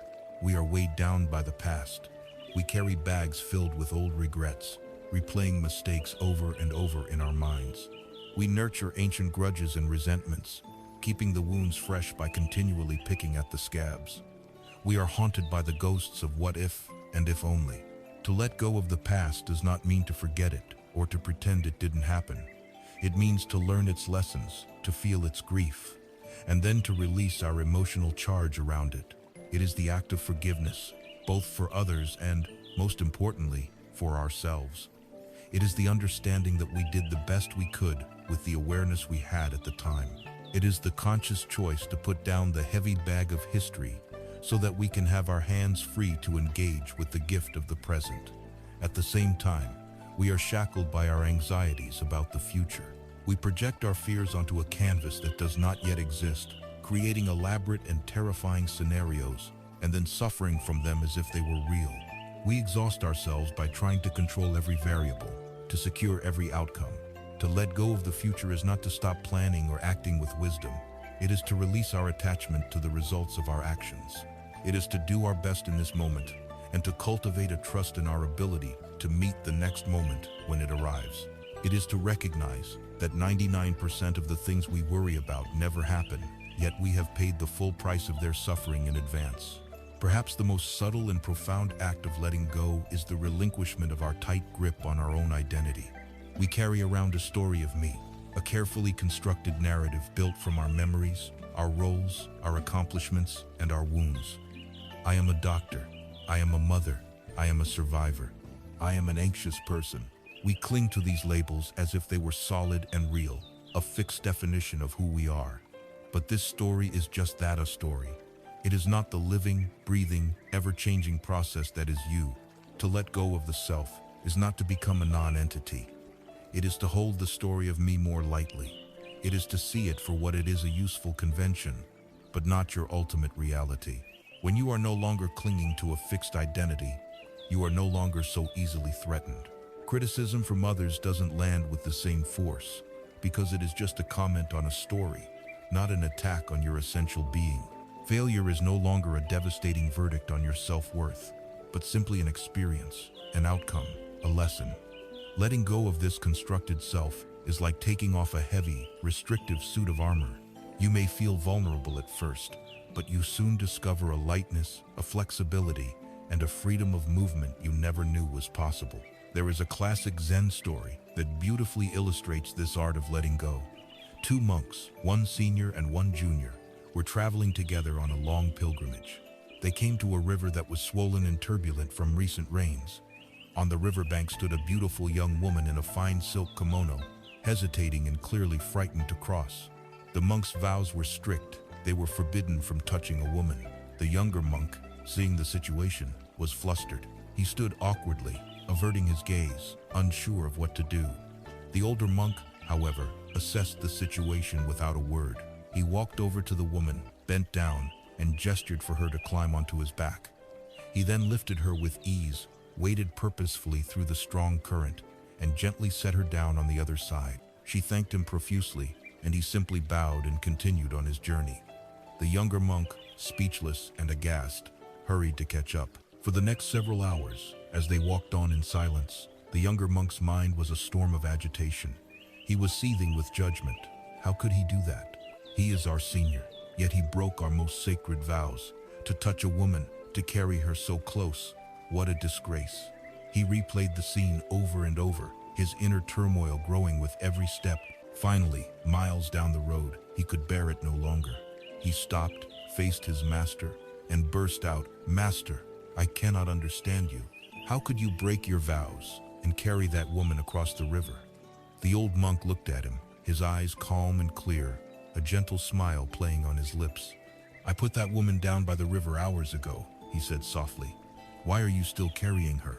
This story reveals the essence of letting go. The older monk performed a simple act of compassion, responding to the need of the moment, and then he released it completely. His action was finished as soon as it was done. The younger monk, however, though he never touched the woman physically, clung to the idea of the event. He was carrying the heavy burden of his own judgment, his own shock, his own righteous anger, for miles and for hours. He was trapped by his own mind. Most of us live our lives like the younger monk, carrying around a host of old grievances, worries, and opinions long after the actual events have passed. Letting go is the practice of becoming like the older monk. It is the moment-by-moment choice to put down what is heavy. It is not a single, dramatic event, but a continuous, gentle practice. We will clench our fist again and again out of habit. The practice is simply to notice the tension, and with kindness, to gently open the hand. Each time we do this, the mind becomes a little lighter, a little more spacious. As we put down these heavy bags of expectations, regrets, and illusions, an inner silence begins to emerge. The mind, freed from its unnecessary burdens, becomes naturally calm and settled. This spacious quietude is the essential foundation for the next stage of our journey, the cultivation of a clear, stable, and focused mind. Having learned the gentle art of letting go, of setting down the heavy burdens of the past and the future, we find ourselves in a new inner landscape. The mind, freed from the weight of its clinging, is lighter, more spacious, and quieter. This inner quietude is not an end in itself, but rather the creation of a perfect opportunity. We have cleared the garden of its most suffocating weeds. Now, we can begin to cultivate it with purpose. We can now begin to develop the essential quality of samadhi, a state of mind often translated as concentration, but which is more fully understood as a state of deep collectedness, stability, and inner unity. To understand samadhi, it is first helpful to understand its opposite, the state in which we usually live. The ancient teachers of the East had a wonderfully vivid term for our normal, untrained state of consciousness. They called it the monkey mind. Imagine a wild monkey, agitated and restless, living in a vast jungle canopy. It never stays still for more than a moment. It leaps from a branch of memory, to a branch of future planning, to a branch of sensory desire. It chatters incessantly with the voice of the inner critic, then screeches in reaction to a passing sound, then becomes absorbed in grooming itself, only to be distracted again by a flash of color in the distance. This is a perfect metaphor for our minds. We sit down to work, and our mind leaps to what we'll have for dinner. We try to listen to a loved one, and our mind is already rehearsing what we're going to say next. We attempt to rest, and our mind presents us with a highlight reel of our past embarrassments and a detailed forecast of future anxieties. We are not in control. The monkey is in charge, and its frantic, undisciplined energy leaves us feeling scattered, fragmented, and perpetually exhausted. The practice of developing samadhi is the gentle and patient process of training this monkey. It is not about punishing the monkey or trying to force it into a cage. It is about building a relationship with it and giving it a single, calm, and interesting place to rest. The primary method for training the monkey mind and cultivating samadhi is the ancient and foundational practice of meditation, specifically the practice of anapanasati, which means mindfulness of breathing. The object we use to gently tether the restless monkey, the calming post we invite it to return to, is the breath itself. Why the breath? For several profound reasons. First, it is always with us. From the moment of our birth to the moment of our death, the breath is our constant companion. It requires no special equipment, no particular belief system, and no external object. It is utterly portable and universally available. Second, the breath is always happening in the present moment. You cannot breathe in the past, and you cannot breathe in the future. To be aware of your breath is, by definition, to be present. It is the anchor that brings the time-traveling mind home to the only reality that truly exists, the here and now. Finally, the breath is a bridge between our conscious and unconscious worlds. It happens on its own, but we can also influence it, making it a perfect object for developing a calm, focused awareness. The instructions for this practice are beautifully simple. You begin by finding a posture that embodies both dignity and ease. You can sit on a cushion on the floor or upright in a chair. The key is to have the back straight, but not stiff, allowing the energy to flow and the body to be relaxed. You can gently close your eyes or lower your gaze to a neutral spot on the floor in front of you. Then, you simply bring your attention to the physical sensation of your breathing. You might choose to rest your awareness at the tip of the nostrils, feeling the cool air as it enters and the warm air as it leaves. Or you might rest your attention on the abdomen, feeling the gentle rise and fall with each inhalation and exhalation. You don't need to control the breath to make it deeper or slower. The task is simply to feel it, to observe it, just as it is. Now, here is the most important instruction of all. Know that your mind will wander. The monkey will jump. It will be distracted by a sound, a memory, a plan, an itch. This is not a mistake. It is not a failure in the practice. It is simply the nature of the untrained mind. The moment you notice that your mind has wandered is a moment of victory. It is a moment of mindfulness. The practice itself is what happens next. Gently, and without any judgment or self-criticism, you acknowledge where the mind has gone, thinking or planning or hearing, and then you softly and kindly guide your attention back to the sensation of the breath. That is all. You will do this 10 times, 100 times, 1,000 times. The practice is not about achieving a perfect, unbroken state of concentration. The practice is the gentle, patient, and loving act of returning over and over again. Each time you guide the monkey back to its post, you are strengthening the muscle of concentration. What is the result of this training? What is the true power of a concentrated mind? There is a powerful analogy that helps to explain this. Think of the light of the sun on a clear day. It is spread out, diffuse, covering a vast area. It provides a gentle warmth and illuminates the landscape, but its energy is scattered. This is like our ordinary, distracted mind. It has awareness, but its power is fragmented and weak. Now, imagine you take a magnifying glass and hold it in the path of the sunlight. The lens gathers all those separate, scattered rays of light and focuses them onto one single, tiny, brilliant point. At that point of focus, the energy becomes incredibly potent. The gentle warmth is transformed into a heat so intense that it can cause a dry leaf to smolder and burst into flame. This is what samadhi does for the mind. It is the magnifying glass of awareness. It takes the scattered, flickering energy of our consciousness and concentrates it into a stable, unwavering, and powerful beam.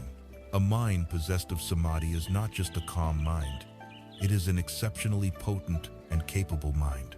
It has the power to see things with a clarity that is simply unavailable to the distracted mind. It can penetrate the surface of things and see their deeper nature. It is this focused energy that has the power to burn away the layers of delusion, the fog of avidya, that keep us trapped in suffering.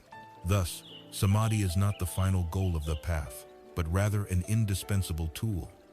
A calm and focused mind is the stable platform from which we can launch a deeper inquiry. The benefits are felt in our daily lives almost immediately. We become less reactive, more focused, better able to listen, and more present for our own lives. We find a quiet garden within ourselves, a place of refuge to which we can return amidst the chaos of the world. But its deeper purpose is to prepare the ground for wisdom to arise. Think again of the glass of muddy water. The practice of samadhi is the act of letting the glass sit perfectly still, allowing all the mud to settle. The result is a state of beautiful clarity. But this is not the end. The final step is to now look into that perfectly clear water. Now that the turbulence has ceased, what can we see? What lies at the very bottom of the glass, revealed now in the light of our steady attention? This act of looking deeply, of seeing into the true nature of reality with a mind that is both calm and bright, is the cultivation of wisdom, or prajna. It is the journey from a peaceful mind to a liberated mind. Having cultivated a mind that is calm, collected, and stable, we arrive at a pivotal moment in our inner journey. We have quieted the waters of the mind through the practice of samadhi, transforming the turbulent, muddy lake into a pool of serene clarity. But this clarity is not the final destination. It is the creation of a perfect instrument, a pristine lens.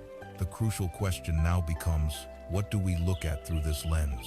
The purpose of developing a concentrated mind is to use it to see clearly, to penetrate the surface of reality and witness its true nature. This act of clear seeing, of direct and transformative knowing, is called prajna. Prajna, often translated as wisdom or insight, is perhaps the most vital and liberating faculty we can develop. It is essential, from the very beginning, to understand what prajna is not. It is not the accumulation of knowledge. It is not intellectual brilliance. It is not the ability to memorize sacred texts or to skillfully debate philosophical concepts. A person can hold multiple doctorates in Buddhist philosophy and still possess very little prajna. Conventional knowledge is like collecting maps of a beautiful country. You can study the maps in great detail, learn the names of all the cities and rivers, and become an expert on the geography. But this is not the same as actually traveling to the country, breathing its air, tasting its food, and feeling its sun on your skin. Prajna is the direct experience of the journey itself. It is not thinking about the truth. It is the direct, intuitive, and non-conceptual recognition of the truth in one's own experience. It is the aha moment that changes not just what you know, but how you see. It is a fundamental shift in perception, not an addition to your storehouse of information. The relationship between samadhi and prajna is intimate and inseparable. They are often described as the two wings of a bird, both of which are necessary for flight. Samadhi, The practice of concentration we have just explored is the wing that provides stability and power. Prajna, the wing of wisdom, is what provides direction and lift. Let us return to our analogy of the lake. Samadhi is the essential process of allowing the wind to die down and the mud to settle, resulting in a perfectly still and transparent body of water. This state is peaceful and beautiful in itself, but its ultimate purpose is to make seeing possible. Prajna is the act of looking into that clear, still water and finally seeing what lies at the bottom of the rocks, the plants, the fish without any distortion. Without the clarity of samadhi, any attempt to see is obscured by the mud and turbulence of a distracted mind. We mistake our own projections and turmoil for reality. Without the active inquiry of prajna, the clear lake is just a passive, placid pool. It is beautiful, but it does not lead to liberation. The two must work together. Samadhi sharpens the mind into a razor-edged tool. Prajna is the wisdom that wields that tool to cut through the bonds of our own delusion. The primary delusion that prajna cuts through is the very root of our suffering, avidya, or ignorance. As we have seen, avidya is the fog of misperception, the distorted lens that causes us to see the world incorrectly. Prajna is the direct and powerful antidote to this ignorance. The relationship between the two is like that of light and darkness. Imagine you are in a pitch-black room. You can spend your time analyzing the darkness, cursing the darkness, or trying to shovel the darkness out of the room. None of this will work. The darkness has no real substance of its own. It is simply the absence of light. All you need to do is strike a match or turn on a light switch. The moment you do, the darkness vanishes instantly. It does not put up a fight. It simply ceases to be. Prajna is that light. Ignorance is that darkness. The moment the clear, bright light of direct seeing arises, the darkness of misperception, with all its attendant fears and cravings, simply disappears. The light of prajna sees reality as it is, and in doing so, it dispels the three core illusions of avidya. It sees with unshakable clarity that true peace is an internal state, not something to be found in the external world. It sees the transient, flowing, impermanent nature of all phenomena, the truth of anicca, and most profoundly, it penetrates the most cherished illusion of all, the belief in a solid, separate, and permanent self. This might sound lofty or abstract, but the cultivation of prajna happens in the most ordinary moments of our daily lives. It is not reserved for monks in monasteries or yogis in caves. It is the practice of bringing a gentle, inquiring awareness to our everyday experience. It is mindfulness infused with a spirit of investigation. For instance, a sudden feeling of irritation or anger arises. The untrained mind is immediately hijacked by it, becoming the anger itself. The mind trained in samadhi is able to observe it from a stable distance, noting there is a feeling of anger present. This creates a space. The mind trained in prajna uses that space to look more deeply into the anger. Without judgment, it asks silent questions. What does this anger actually feel like as a physical sensation? Is it a heat in the chest? A tightness in the jaw? Is it a solid, static thing? Or is it a vibrating, flickering field of energy? Where did it come from? What thought triggered it? Is it already changing? In this moment of direct, curious investigation, you are not just observing the anger, you are seeing its true nature. You are seeing for yourself that it is an impersonal, conditioned, and impermanent process. It is not your anger, it is simply anger. That direct seeing is a flash of prajna. It loosens the knot of identification. Another example, you experience a moment of intense pleasure or joy. The untrained mind immediately clings, trying to hold on to it. The mind imbued with prajna fully experiences and savors the joy, while simultaneously recognizing its fleeting nature. There is an undercurrent of wisdom that acknowledges, this is beautiful and this too will pass. This allows for a deeper appreciation, free from the anxiety of clinging. This is prajna in action. The ultimate expression of this process is beautifully captured in the story of the Buddha's own enlightenment. After years of searching and practicing various disciplines, Siddhartha Gautama sat down beneath a large Bodhi tree, making a vow that he would not get up until he had found the end of suffering. He did not pray to any god for salvation. He did not receive a divine revelation from an external source. He did not perform a sacred ritual. What he did was turn the full power of his perfectly concentrated mind, his perfected samadhi, inward upon himself like a powerful searchlight. With this unwavering, razor-sharp attention, he began to investigate the nature of his own existence. He looked deeply into the nature of dukkha, seeing its manifestations in birth, aging, sickness, and death. He traced its cause back to the root of tanha, the insatiable thirst born of avidya. He perceived with flawless clarity the intricate, interconnected web of causation, the truth of dependent origination, seeing how all things arise and cease based on conditions. And finally, he turned that powerful light onto the idea of the self, the I that feels and thinks and suffers. He looked for it in his body, in his feelings, in his thoughts, in his consciousness, and he found that it had no solid, independent existence. It was a temporary convention, a process, not an entity. In that moment of direct seeing, the chains of ignorance broke. The light of prajna blazed forth, extinguishing the darkness of avidya completely. This was his awakening. It was not a belief he adopted, but a perception he achieved. Prajna, therefore, is the wisdom that liberates. It is the clear seeing that allows us to walk the path without stumbling. When the mind is illuminated by this insight, our actions naturally begin to harmonize with reality. We no longer act from a place of craving for what we think will make us happy, or aversion to what we think will make us unhappy. We begin to act from a place of clarity, balance, and profound compassion. This inner transformation inevitably begins to express itself outwardly.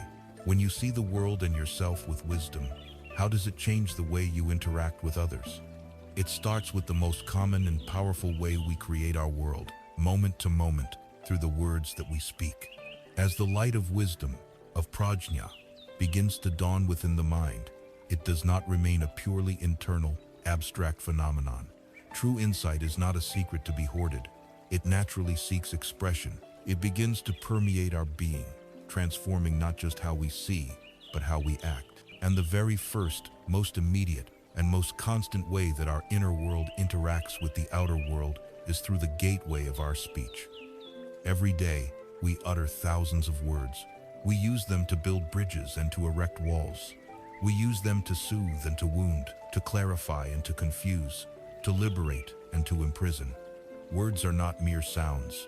They are potent forms of karma, actions that ripple out from us, shaping our relationships, our environment, and the very texture of our own consciousness. The path of translating our inner clarity into our outer life begins with the profound practice of samavacha, or right speech. To understand the power of speech, consider the simple parable of the echo. A young boy, in a moment of anger with his father, ran out of his house to a nearby valley and shouted into the vast, empty space, "I hate you." To his surprise and terror, a voice from the valley shouted back, "I hate you." Frightened, he ran back to his father and told him there was a mean boy in the valley shouting hateful things. The father, a wise man, took his son back to the valley. He cupped his hands around his mouth and shouted, "You are wonderful." And the voice from the valley replied, "You are wonderful."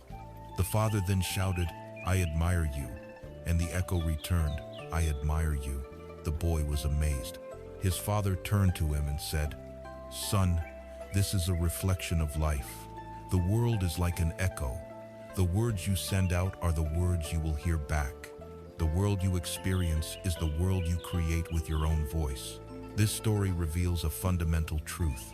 The quality of our lives is profoundly influenced by the quality of our speech. The words we use are not just descriptions of our reality.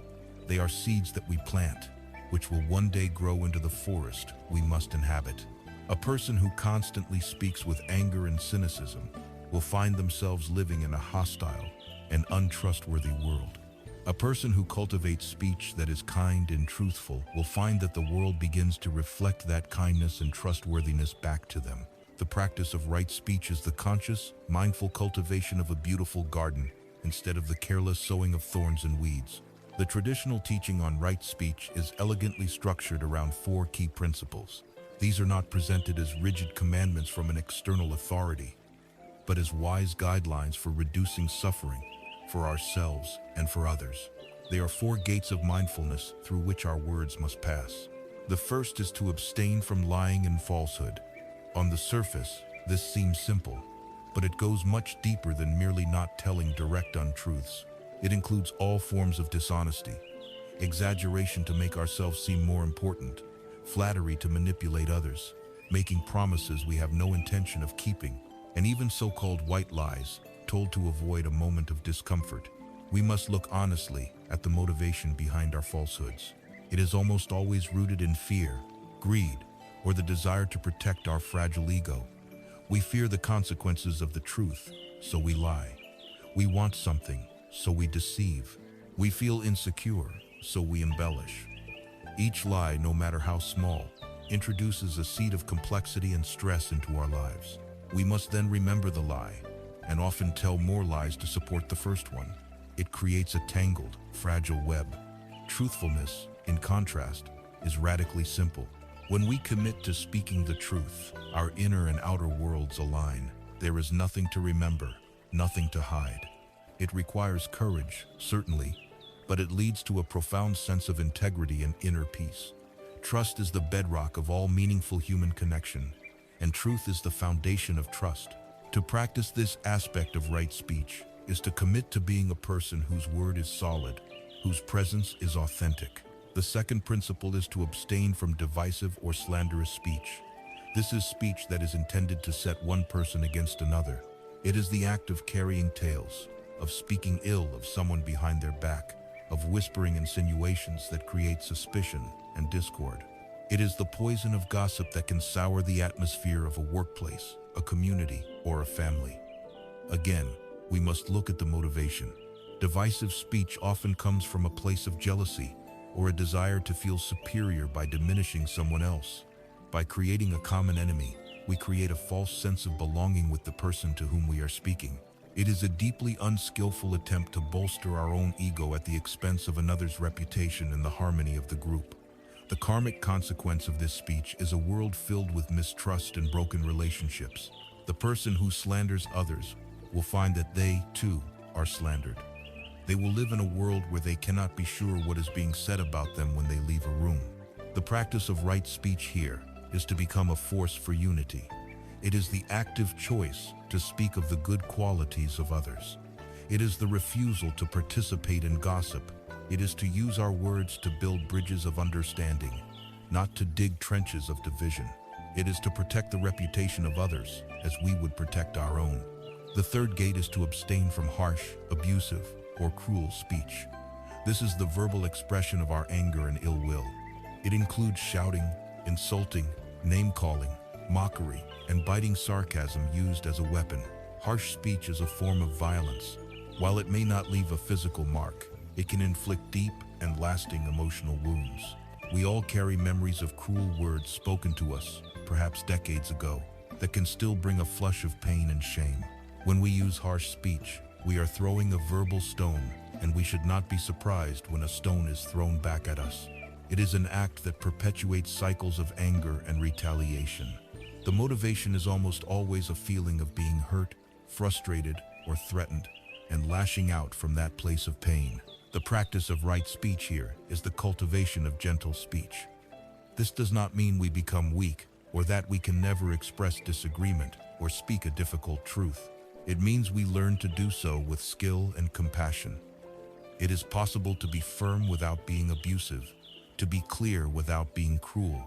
It is the practice of considering the impact of our words before we speak them, and choosing words that are intended to clarify and heal, rather than to wound and dominate. It is learning to speak to others, even in moments of conflict, with the same basic respect that we ourselves wish to receive. The fourth and final principle is perhaps the most subtle, and for many of us in the modern world, the most challenging. It is to abstain from idle chatter. This is speech that is pointless, frivolous, and without purpose. It is the endless speculation about celebrities, the mindless repeating of trivial news, the filling of every available silence with noise simply because we are uncomfortable with stillness. This kind of speech comes directly from the restless, undisciplined monkey mind. It is the verbal equivalent of endlessly scrolling through a social media feed. It dissipates our mental energy, leaving us feeling drained and agitated. It keeps our awareness on the shallow surface of life, preventing us from resting in a place of deeper quiet and contemplation. To practice this aspect of right speech is to cultivate a respect for silence. It is to learn to speak only when one has something meaningful to say. This doesn't mean we must always be serious and solemn. There is a place for light-hearted, joyful communication, but it means we bring an intention to our speech. We speak to connect, to share, to learn, to encourage, not simply to make noise. So, right speech is not just about avoiding these four unskillful actions. It is also about the active cultivation of their opposites. Speech that is true, harmonious, gentle, and meaningful. To help us in this practice, we can use a simple set of filters, 3 gateways through which we should let our intended words pass before we speak them. The first gateway is it true? If what you are about to say is not factual, then it should not be spoken. The second gateway is it kind or beneficial? A statement might be true, but if it is not kind, if it is intended to harm, or if it serves no beneficial purpose, then one should question the wisdom of saying it. This is the filter that prevents us from using brutal honesty as a club to beat others. The third and final gateway is it necessary, or is this the right time? Something might be both true and kind, but if it is not necessary to say it, or if the timing is wrong, then silence is often the wisest and most compassionate choice. This is the filter that protects us from idle chatter and from offering unsolicited advice. This leads us to the profound power of what is known as noble silence. In a world that is saturated with noise, the conscious choice to be silent is a radical and powerful act. This is not the tense, awkward silence of people who have nothing to say to each other. Noble silence is a rich, alive, and aware state. It is the silence that allows us to truly listen to another person, to the world around us, and most importantly, to the quiet voice of our own heart. By refraining from adding more noise to the world, we conserve our precious mental energy. We create a space for clarity and insight to arise. In a heated argument, the most powerful and de-escalating action is often to meet anger with a calm, receptive silence.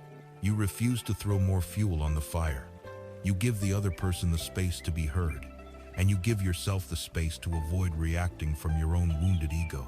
To practice right speech, then, is to practice a form of meditation in every conversation. It requires us to be mindful of our inner state, to know our intentions before we speak. It is a moment-to-moment training in wisdom and compassion. It is the first essential step in aligning our outer life with our inner awakening, transforming our words from weapons of suffering into instruments of healing and peace. Having brought the light of awareness to the words we speak, we turn next to the physical expression of our inner world, our actions. If our words are the seeds we sow, our actions are the very tilling of the soil and the tending of the garden. They are the most visible and concrete way we create karma, leaving footprints in the sand of our own consciousness and in the lives of others.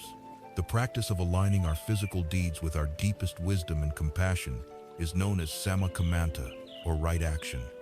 This is not a set of rigid commandments to be followed out of fear or obligation. Rather, it is the joyful and spontaneous expression of a mind that has begun to see clearly. When you truly understand the interconnectedness of all life, acting in a way that is kind and non-harming becomes the only rational and peaceful way to live.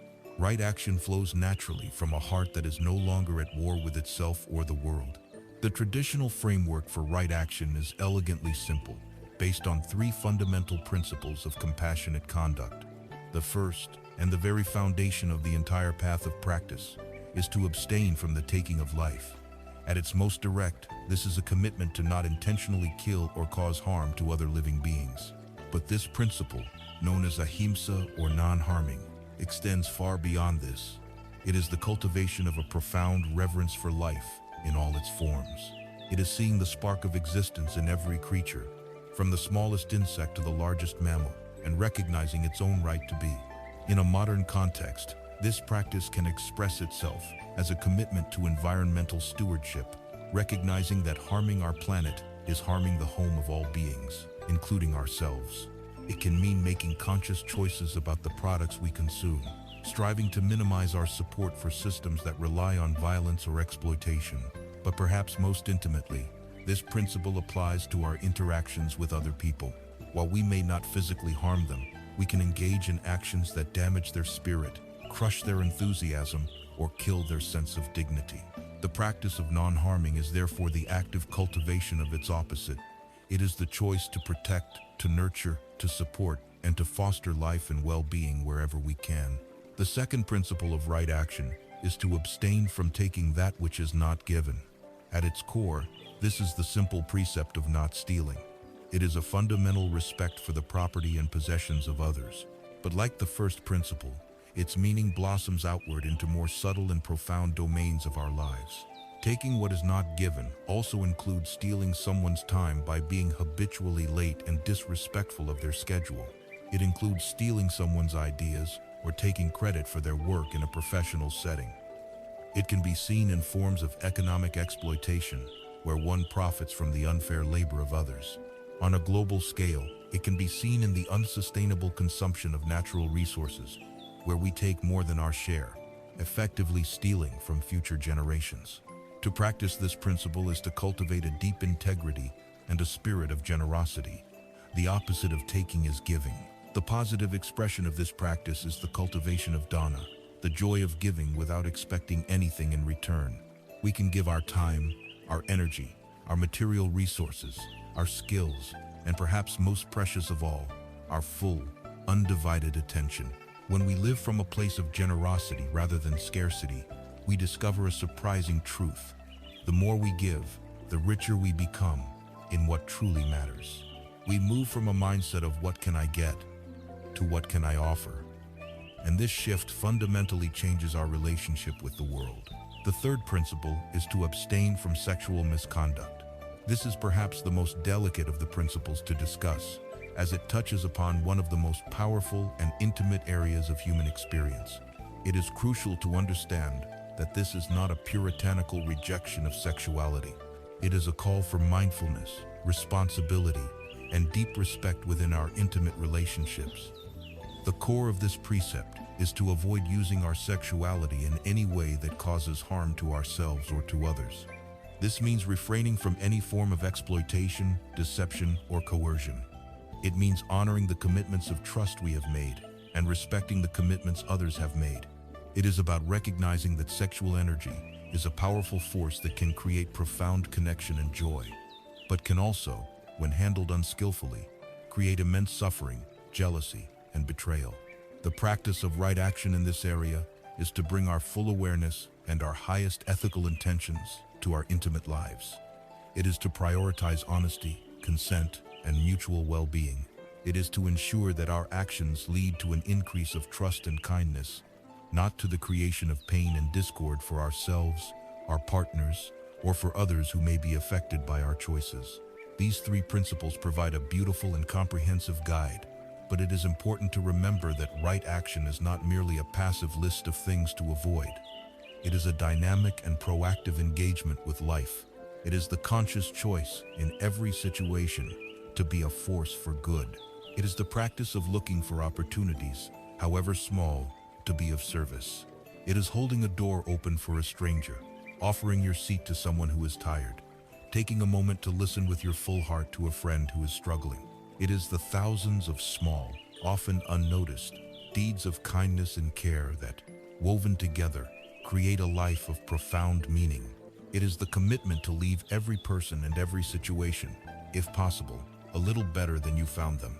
Sometimes, the sheer scale of the world's problems can feel overwhelming. We see war, poverty, and environmental destruction, and we can feel that our own small, individual actions are insignificant, like a single drop of rain in a vast ocean. When this feeling of helplessness arises, it is helpful to remember the story of the starfish thrower. An old man was walking on the beach at dawn after a great storm had passed. The shore was littered with thousands upon thousands of starfish that had been washed up and were now dying in the morning sun. A young man saw him and was puzzled. The old man was walking slowly, bending down, picking up one starfish at a time, and gently throwing it back into the safety of the sea. The young man approached him and said, "Old man, I don't understand what you are doing. There are thousands of miles of beach and countless starfish. You cannot possibly make a difference."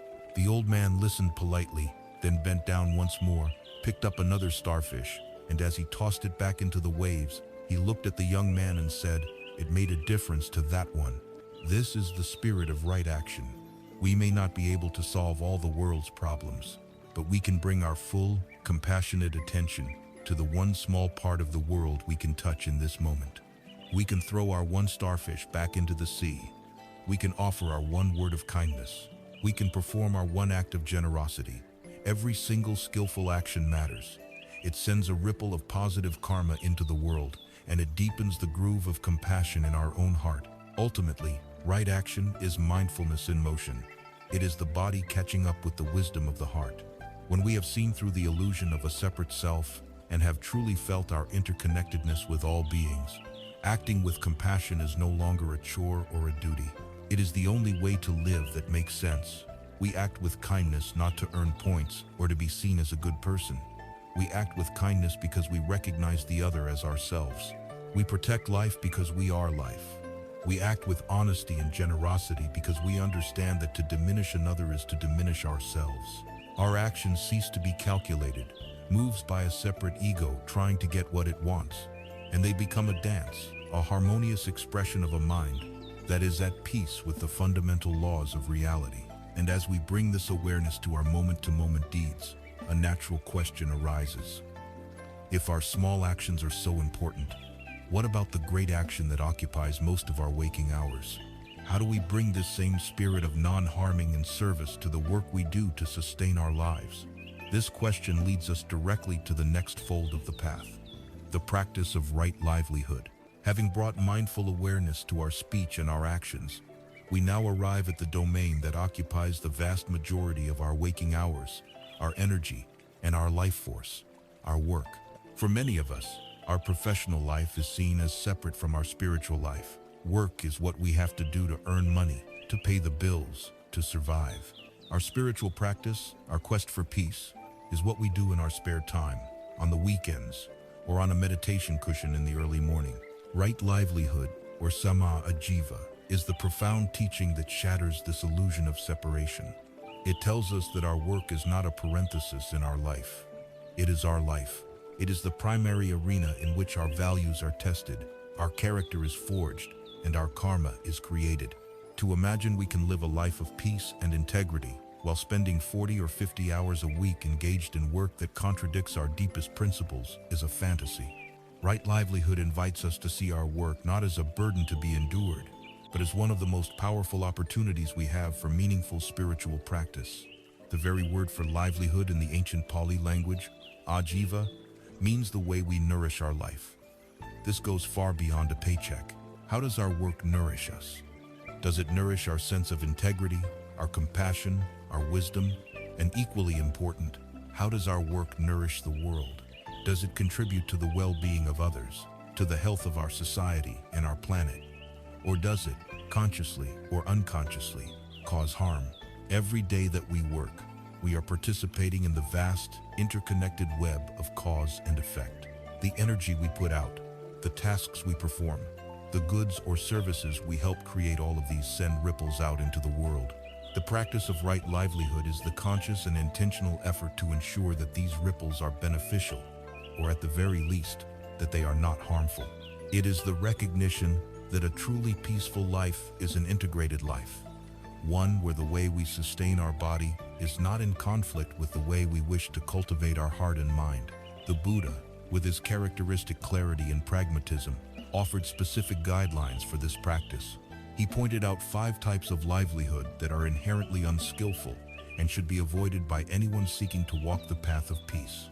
These are not arbitrary rules, but compassionate indications of professions that are built upon a foundation of causing suffering. The first is dealing in weapons, which means making a living by creating or selling instruments designed for violence and killing. The second is dealing in living beings, which in the Buddha's time referred to the slave trade, prostitution, and the raising of animals for slaughter, any business that treats conscious life as a mere commodity to be bought and sold. The third, an extension of the second, is dealing in meat, the business of butchering and selling the flesh of other sentient beings. The fourth is dealing in intoxicants, making a living by producing or selling substances like alcohol and drugs that cloud the mind and lead to heedlessness, addiction, and suffering. And the fifth is dealing in poisons, creating or selling substances designed to kill, whether for warfare, pest control, or other harmful purposes. Now, in our complex, globalized, 21st century economy, it can be challenging to apply these ancient guidelines directly. What does it mean for us today? The spirit of these teachings is not to create a rigid, dogmatic list, but to encourage a deep and honest inquiry into the consequences of our work. The principle behind abstaining from dealing in weapons invites us to reflect on any work that directly or indirectly supports violence and conflict. The principles of abstaining from dealing in living beings and meat ask us to look with compassionate eyes at our role in any system that involves the exploitation of humans or animals, such as factory farming or industries that rely on unethical labor practices.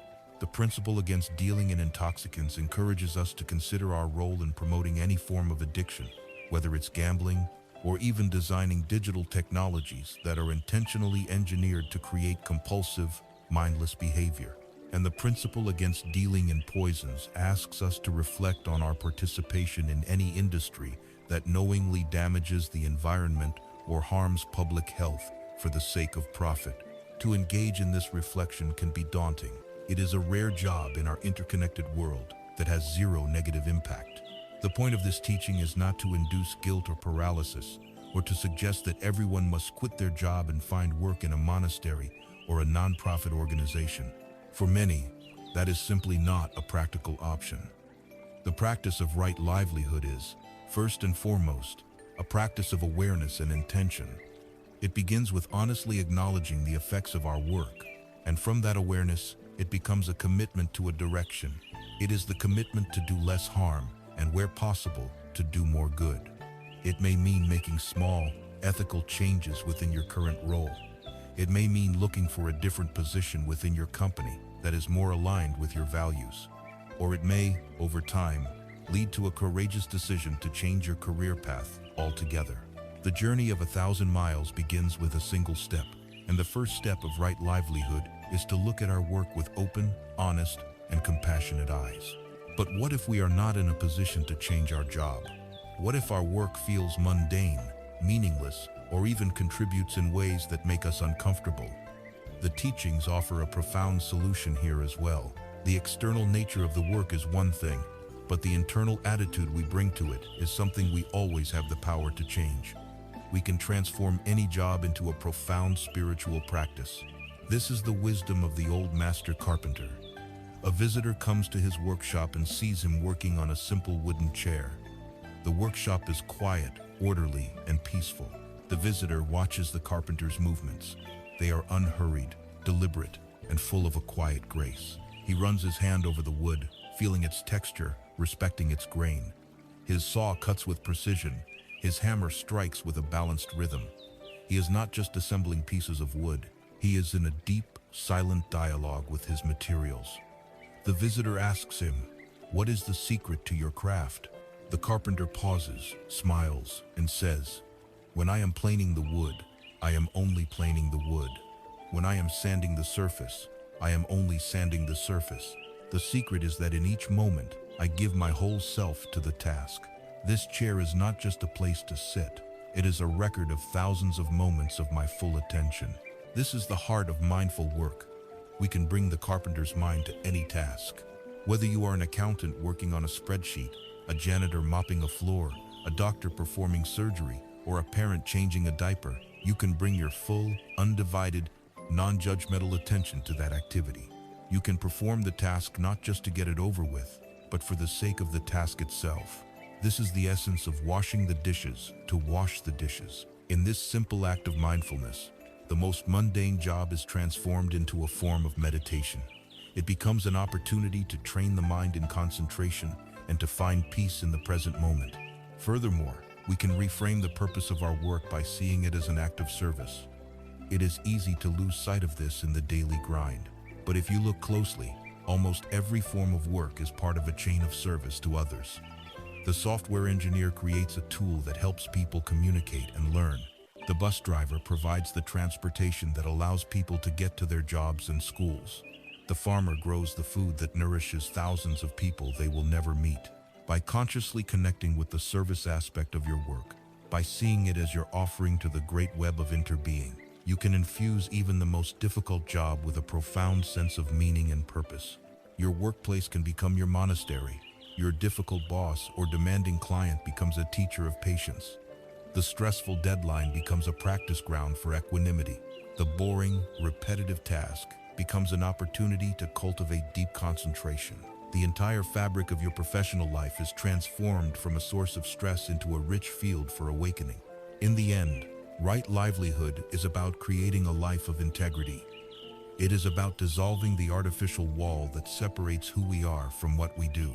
True peace cannot be found when we are living a divided life, when our actions at work are in constant conflict with the values of our heart. The path of right livelihood is the journey toward a seamless life, where our work, our speech, and our actions all flow from the same source of wisdom and compassion. Our desk becomes our meditation cushion. Our daily tasks become our spiritual practice. We discover that it is possible to nourish our bodies and our spirits at the same time, and in doing so, to make our own unique and skillful contribution to the healing of the world. As we learn to align our outer lives with our deepest understanding through the practices of right speech, right action, and right livelihood, we begin to feel the need for a source of inner nourishment to sustain these efforts. To consistently act with kindness and wisdom in a challenging world requires more than just willpower. It requires a kind and wise heart. The path now leads us to the direct and intentional cultivation of the heart's most noble qualities. The first and most foundational of these is a quality known in the Pali language as metta. This word is most often translated as loving kindness, but it also carries the meanings of friendliness, goodwill, and benevolence. Metta is the sincere, unconditional wish for all beings to be happy and well. It is crucial to understand that metta is fundamentally different from the ordinary, conditional love that we usually experience. The love we see in popular songs and movies is often a transactional and possessive emotion, a form of attachment. It is a love that says, "I love you because you make me feel good," or "I love you as long as you meet my needs." This kind of love, being dependent on external conditions, is inherently fragile and often leads to suffering when those conditions change. Metta is entirely different. It is a radiant, selfless goodwill that flows outward without asking for anything in return. It is like the light and warmth of the sun, which shines down on saints and sinners, on flowers and weeds, without discrimination. It does not depend on whether the recipient is worthy or likable. It is a fundamental orientation of the heart, a choice to meet the world with friendliness rather than with fear, with openness rather than with judgment. The practice of cultivating metta is a form of meditation, a gentle training of the heart, and it begins in a place that many of us find the most difficult, with ourselves. In many cultures, we are taught that focusing on our own well-being is selfish. But in this practice, it is the essential first step. We cannot offer a cool drink of water to a thirsty traveler if our own well is dry. We cannot pour from an empty cup if our inner world is a place of harsh self-criticism and judgment. Any kindness we show to others will be shallow and unsustainable. To truly love others, we must first learn to be a friend to ourselves. The practice is simple. You find a comfortable posture, close your eyes, and try to connect with a feeling of gentle warmth. You might place a hand over your heart. Then, you silently repeat a series of phrases directed inward. The traditional phrases are, "May I be safe. May I be happy. May I be healthy. May I live with ease." As you repeat these phrases, you are not trying to force a feeling, but simply planting a seed of intention. For many of us, this can be surprisingly difficult. Voices of unworthiness may arise. "I don't deserve to be happy. I am not good enough." The practice is not to fight these voices, but to meet them with the same gentle metta, acknowledging their presence, and then softly, patiently, returning to the phrases. You are like a gentle spring rain, slowly softening the hard, dry ground of self-judgment. The intention is everything. Once you have established even a small spark of warmth for yourself, you can begin to expand the circle of loving kindness outward. The next step is to bring to mind a benefactor or a dear friend, someone for whom you feel easy, uncomplicated love and gratitude. It might be a beloved family member, a mentor, or even a cherished pet. You hold their image in your mind and you extend the same wishes to them. May you be safe. May you be happy. May you be healthy. May you live with ease. Feel the natural warmth that flows from your heart as you offer these wishes. Let it fill your being. This stage helps to amplify the feeling of metta, making it strong and stable. Next, you stretch the muscle of the heart by bringing to mind a neutral person. This is someone you see regularly, but have no strong feelings about one way or the other: a cashier at a store, a person on your daily commute, a neighbor you only know by sight. By extending the same phrases of metta to this person, you begin to break down the walls of indifference that separate us from most of humanity. You recognize that this neutral person is just like you, with the same fundamental desire to be safe and happy. Now comes the most challenging, and perhaps the most transformative, stage of the practice. You bring to mind a difficult person, someone with whom you have a conflict, someone who has hurt you, or someone you simply dislike. The first and most important thing to remember here is that this practice is a gift you are giving to yourself. Holding on to anger, resentment, and hatred is like holding a hot coal in your hand with the intention of throwing it at someone else. You are the one who gets burned. Offering metta to a difficult person is not about condoning their harmful actions or letting them off the hook. It is about your own liberation. It is the courageous act of releasing the poison of hatred from your own heart. It is a recognition that their unskillful actions almost certainly arise from their own deep suffering and ignorance. You can start small. To the best of my ability, I wish you peace. May you be free from the anger that causes you to harm others, just as I wish to be free from my anger. This practice can slowly dissolve the hardest knots of resentment, freeing up immense energy within you. Finally, you let the circle of metta become boundless. You radiate it outwards in all directions to your friends, your neutral people, your difficult people, to all people in your town, your country, and the world. You extend it to all animals, all plants, all beings seen and unseen, in all realms of existence. You hold the entire world in your heart and bathe it in the gentle, healing light of the phrases, "May all beings everywhere be safe. May all beings everywhere be happy. May all beings everywhere be well." Your heart becomes as vast and open as the sky itself. This practice is the direct antidote to anger, hatred, and ill will, the mental poison known as dosa. Metta and dosa are opposite energies. They cannot occupy the same space in the mind at the same time. You cannot feel genuine, warm-hearted friendliness towards someone while simultaneously feeling cold, constricting anger. Therefore, the practice of metta is not about suppressing anger. It is about actively replacing it. It is like walking into a dark, cold room, and instead of fighting the darkness, you simply turn on a bright, warm light. The darkness instantly vanishes, not because it was fought, but because it's caused the absence of light that's been removed. Regular practice of metta meditation systematically weakens the habitual neural pathways of anger, irritation, and judgment, and strengthens the pathways of patience, kindness, and connection. The power of metta is not merely a psychological comfort. It is described in the teachings as a real and tangible force. This is beautifully illustrated in the story of the Buddha and the raging elephant, Nalagiri.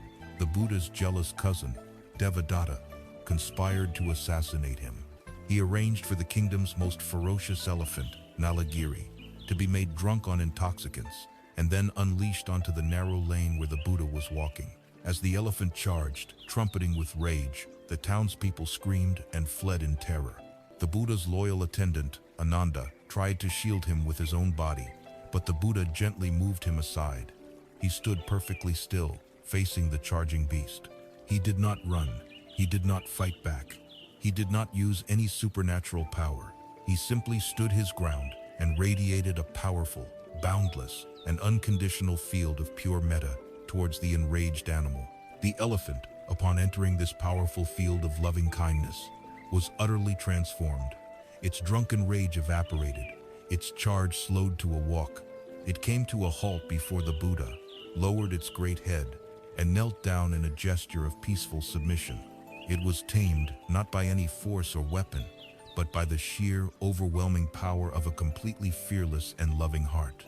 This story teaches us that metta is not a weak, sentimental, or passive emotion. It is a deep and powerful force that can tame the raging elephants of hatred and fear in the world, and most importantly, within our own minds. It is the practice of meeting all of life with a heart that is open, fearless, and kind.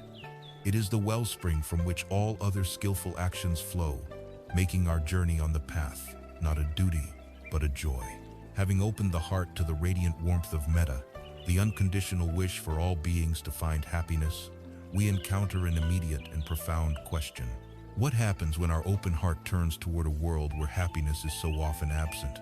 What is the heart's natural response when, instead of well-being, it perceives pain, sorrow, and distress? The answer to this question is the second of the great qualities of the heart, a quality known as karuna.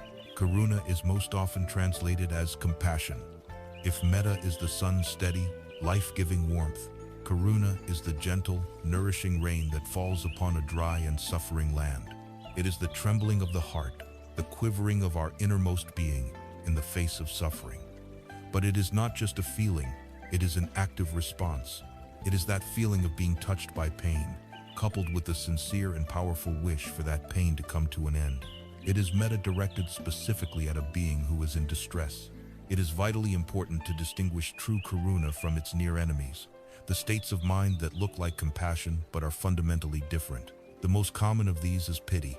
Pity arises from a sense of separation and superiority. When we feel pity, we look down upon another suffering from a safe distance. Our internal dialogue is, "Oh, that poor person. I am so glad that I am not in their situation." Pity reinforces the ego. It creates a hierarchy of the helper and the helped, the strong and the weak. It keeps the other person at arm's length. Karuna, on the other hand, is born from a deep sense of interconnectedness and shared humanity. It arises from the recognition that your suffering could be my suffering. It closes the distance. It says, "I see your pain, and it touches my heart because I too know what it is to suffer. We are in this together." Pity creates a wall between hearts. Karuna dissolves it. Another near enemy is what we might call emotional overwhelm or personal distress. Seeing intense suffering can trigger our own unresolved pain, and we can become so consumed by our own grief or horror that we are paralyzed and unable to help. While this response may come from a place of sensitivity, it is not yet skillful compassion. True karuna requires that we keep our balance. It is not about drowning in the river of another's sorrow, but about being a stable presence on the riverbank, ready to extend a helping hand. To be this stable, effective presence, true compassion must be more than just a raw feeling. It is a synergy of several of the noble qualities we have been cultivating. First, karuna must be guided by prajna, by wisdom. Without wisdom, compassion can become foolish. We might, with the best of intentions, give money to an addict, thereby enabling their self-destruction. We might try to fix everyone's problems, thereby robbing them of their own strength and agency. Wisdom allows us to see the deeper causes of suffering. It understands that sometimes the most compassionate action is not the one that seems kindest on the surface. It may mean setting a firm boundary with someone, saying no, or allowing a person to face the natural consequences of their unskillful actions. Wisdom ensures that our compassion is truly beneficial, not just a way to make ourselves feel better. Second, karuna is obviously fueled by metta, by the baseline wish for beings to be well.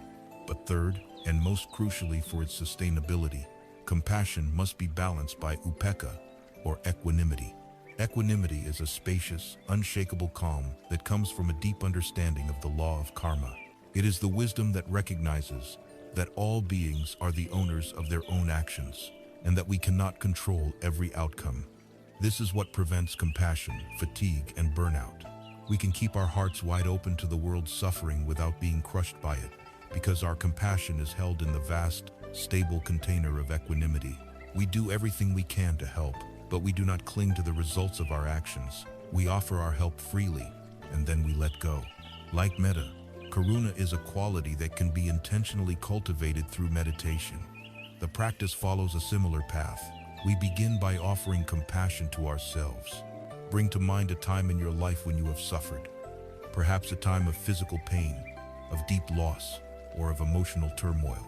Instead of the usual habit of ignoring this pain or judging yourself for it, you learn to turn toward it with a gentle, motherly embrace. You silently offer yourself the phrases of karuna. May you be free from this suffering. May you be held in kindness. May you find your way to peace. By learning to be compassionate with our own pain, we develop the capacity to be with the pain of others. Next, we bring to mind a person we love who is currently suffering. We allow ourselves to feel their pain without being overwhelmed, and we radiate our heartfelt wish. May your suffering be eased. May you find the strength to heal. May you be free from your pain. We then expand the circle, bringing to mind the suffering of those we don't know, and even the suffering of those we find difficult. We recognize that the person who has harmed us is also suffering deeply, for only a person in pain would cause pain to others. We wish for them to be free from the suffering that is the very cause of their harmful actions. Finally, we open our hearts to the vast, collective suffering of the world. We think of those affected by war, by famine, by injustice, by illness. Instead of shutting down in the face of this immense dukkha, which is our normal tendency, we practice keeping the heart open. We breathe in the pain of the world, and we breathe out a wave of compassionate energy, a sincere wish for all beings to be free from their sorrows. This is not a practice of fixing the world, but a practice of transforming our own heart, so that it never closes itself off from life. The supreme archetype of this boundless compassion is found in the figure of Avalokiteshvara, the Bodhisattva of compassion. A bodhisattva is a being who, on the verge of enlightenment, makes a great vow to postpone their own final peace in order to stay in the world and help all other beings find liberation. The vow of Avalokiteshvara was this: I will listen to the cries of every being in every corner of the universe, and I will not rest until every last one of them is free from suffering. If I should ever falter in this great resolve, may my body shatter into 1,000 pieces. He worked for countless ages, helping innumerable beings. But one day, he looked out across the universe and saw that despite his heroic efforts, the number of suffering beings was still infinite. For a moment, a feeling of despair arose, and his resolve wavered. In that instant, his vow came true, and his body exploded into 1,000 fragments. The great Buddha of boundless light, Amitabha, saw his plight, and out of his own compassion, reassembled the shattered pieces of Avalokiteshvara into a new, even more magnificent form. He gave him 1,000 helping hands, and in the palm of each hand, he placed an all-seeing eye. This powerful myth contains the entire teaching on skillful compassion. The 1,000 hands represent compassionate action, the ability to reach out and help in countless different ways, adapted to the specific needs of each situation. The 1,000 eyes represent prajna, the all-seeing wisdom that perceives where help is needed and understands the right way to provide it. True karuna is this union of wisdom and action. It is not just a feeling. It is an intelligent, responsive, and engaged presence in the world. Avalokiteshvara's name means the one who perceives the cries of the world. This is the essence of compassion, the willingness to listen, to bear witness to suffering without turning away, and to respond from a place of both boundless love and profound clarity. Karuna, then, is not a sad or heavy quality. It is the source of our greatest strength and our most profound connection to life. It is the engine of all altruistic action. It is what motivates a parent to care for a sick child, a doctor to work tirelessly to heal their patients, an activist to fight for social justice, and a friend to sit quietly with another who is grieving. Compassion dissolves the illusion of the separate self. In the presence of suffering, the boundaries of me and you become meaningless. There is only us, a shared experience of vulnerability and a shared longing for relief. It is the heart's brave and tender response to the truth of dukkha, and it is the energizing force that impels us to act for the benefit of all. Having cultivated a heart that wishes for all beings to be happy, through metta, and a heart that trembles in the face of suffering, through karuna, we are now equipped to face one of the most challenging terrains in our human experience. Our journey now leads us to the difficult landscape of our interactions with others, specifically to those moments when we feel wronged, judged, criticized, or harmed. It is in these moments that our practice is most severely tested. It is easy to feel kindness for a benefactor and compassion for a distant stranger. But what happens when the source of our pain is another person's actions or words directed at us? It is here that the poisonous weeds of resentment, anger, and blame so easily take root, choking the garden of the heart. The practice of wisdom is to learn how to navigate these painful encounters without being capsized by them, and without taking on the toxic cargo of bitterness. When someone criticizes us unfairly, betrays our trust, or acts with carelessness and causes us pain, the experience is immediate and visceral. There is a flush of heat, a tightening in the chest, a churning in the stomach. The mind instantly springs into action, weaving a story. This story is almost always a personal one. They did this to me. They intended to hurt me. They don't respect me. The ego feels assaulted, and its immediate defense is to build a fortress of anger and righteousness. From within this fortress, we replay the event over and over again. We rehearse the arguments we should have made. We savor the imagined taste of revenge. We nurse our wound, keeping it open and fresh with the salt of our own recurring thoughts. This state is resentment. It is not a single event, but a continuous, self-inflicted form of torture. It is the mind choosing to drink a small amount of poison every day, hoping that the other person will somehow suffer from it. We become a prisoner in the jail of our own memory, with the other person as the perpetual villain of our story, and ourselves as the righteous victim. This is a heavy, exhausting, and deeply unpeaceful way to live. There is a simple yet profoundly insightful Zen story that offers a key to unlock this prison. A man who loved the quiet and solitude of meditation decided to take his small boat out to the middle of a lake. He anchored it in the thick evening mist, closed his eyes, and settled into a state of deep peace. The world was silent, his mind was still. After some time, he felt a sudden, jarring bump. Another boat had collided with his. His eyes snapped open, and his peaceful state was shattered. A wave of anger instantly surged through him. He thought, "Who is this careless fool? How could anyone be so clumsy as to hit my boat in the middle of this vast, open lake?" He was filled with blame and was about to shout angry words at the other boatman. He turned, ready to unleash his fury, and in that moment, he saw that the other boat was completely empty. It must have broken loose from its moorings on the shore and simply drifted silently with the current until it bumped into his. In that instant of seeing, his anger vanished completely. It had nowhere to go. There was no one to blame. The entire story his mind had created of a careless, inconsiderate person who had wronged him dissolved into the mist. All that was left was the simple, impersonal reality of the situation. A bump, a rocking boat, and the gentle lapping of the water. He was able to fix the situation, check for damage, and then, perhaps with a small, knowing smile at his own mind, he could return to his meditation. The liberating wisdom of this story is a powerful medicine. Most of the boats that bump into us in the course of our lives are empty. This does not mean that the people who hurt us are not real.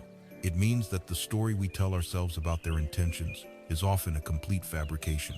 The malicious, calculating villain we create in our minds, the person who we believe woke up in the morning with the specific intention of making our life difficult, is almost always an illusion. Their boat is empty of the specific, personal malice we project into it. People's actions are driven by the vast and complex currents of their own lives, their own karma, and their own suffering. The person who snapped at you in the store may have a sick child at home. The driver who cut you off in traffic may have just lost their job and is driving in a fog of grief and panic.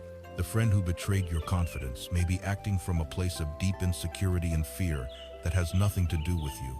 Their actions are signals of their own inner turmoil, symptoms of their own dukkha, a product of their own ignorance, or avidya. When we see this clearly, we stop taking their actions so personally. We realize that we just happen to be the unfortunate object that their empty boat bumped into.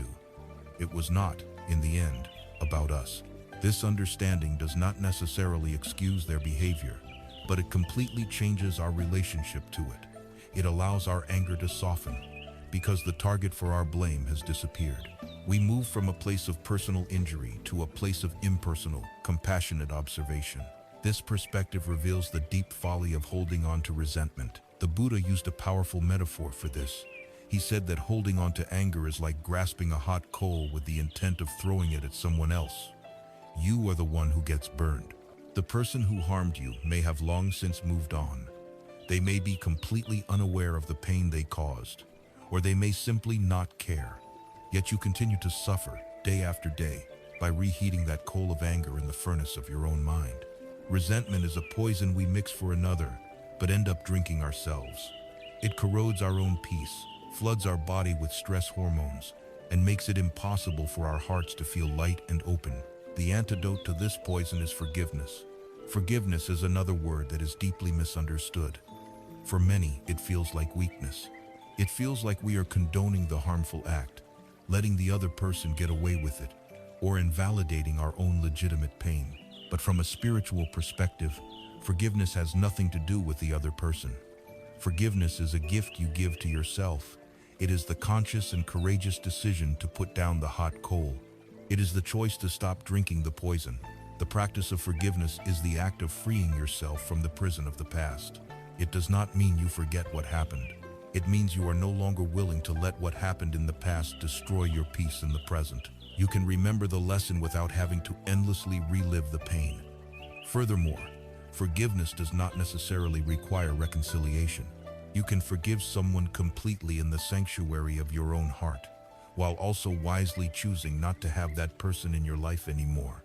If someone's boat is constantly and carelessly bumping into yours, the most compassionate action for both of you might be to sail in different waters.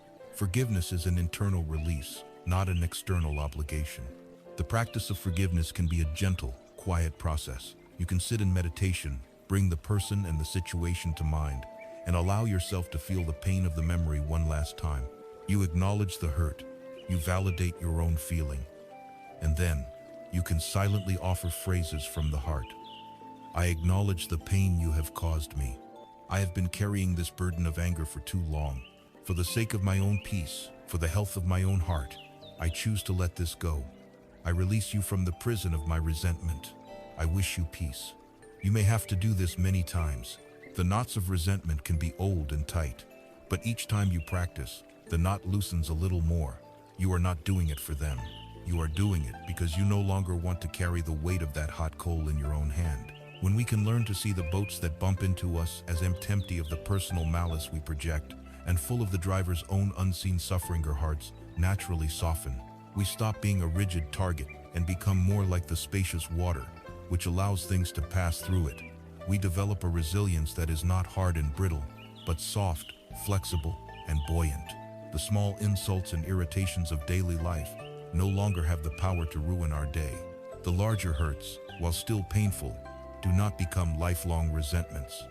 We are freeing ourselves, moment by moment, from the tyranny of reactivity. This spaciousness, this ability to meet the world without being so easily wounded, is a profound form of peace. It is the peace of an open and undefended heart. This inner resilience prepares us to face another kind of challenge in the boats that bump into us from the outside, but the shadows and fears that arise from the depths of our own inner waters.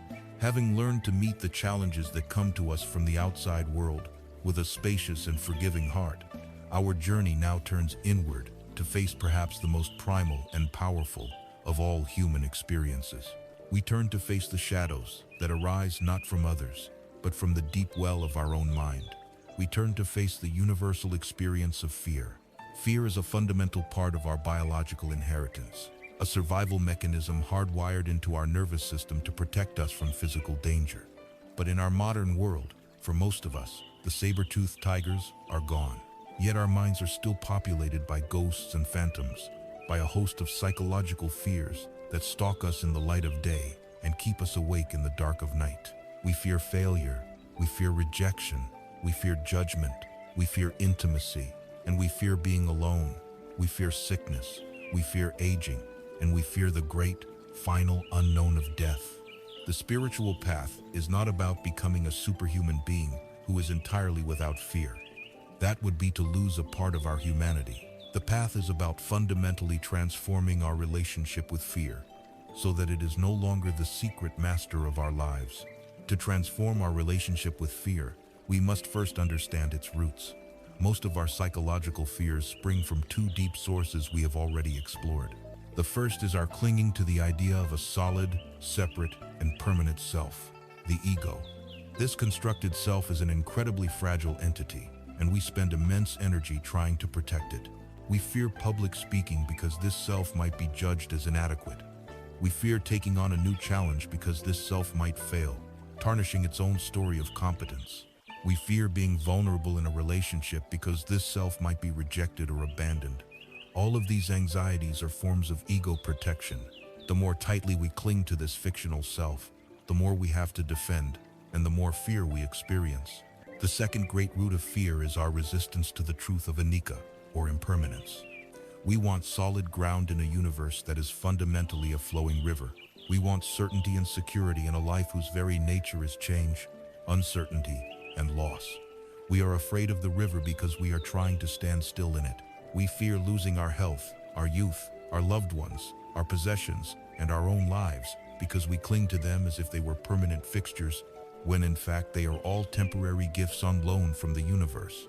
Our deepest fear is the fear of reality itself. Our habitual response to the arising of fear is to run. The moment we feel its cold touch, we immediately seek distraction. We pick up our phone and scroll mindlessly. We open the refrigerator and eat something we don't need. We turn on the television and numb our minds with noise. We become busy, we work harder, we do anything to avoid the raw, uncomfortable sensation of the fear itself. We believe that by running from the monster, we can escape it.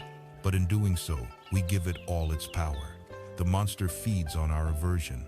It thrives in the darkness of our unwillingness to look. The path of wisdom and courage invites us to do something radical, to stop running, to turn around, and to gently, mindfully face what is there.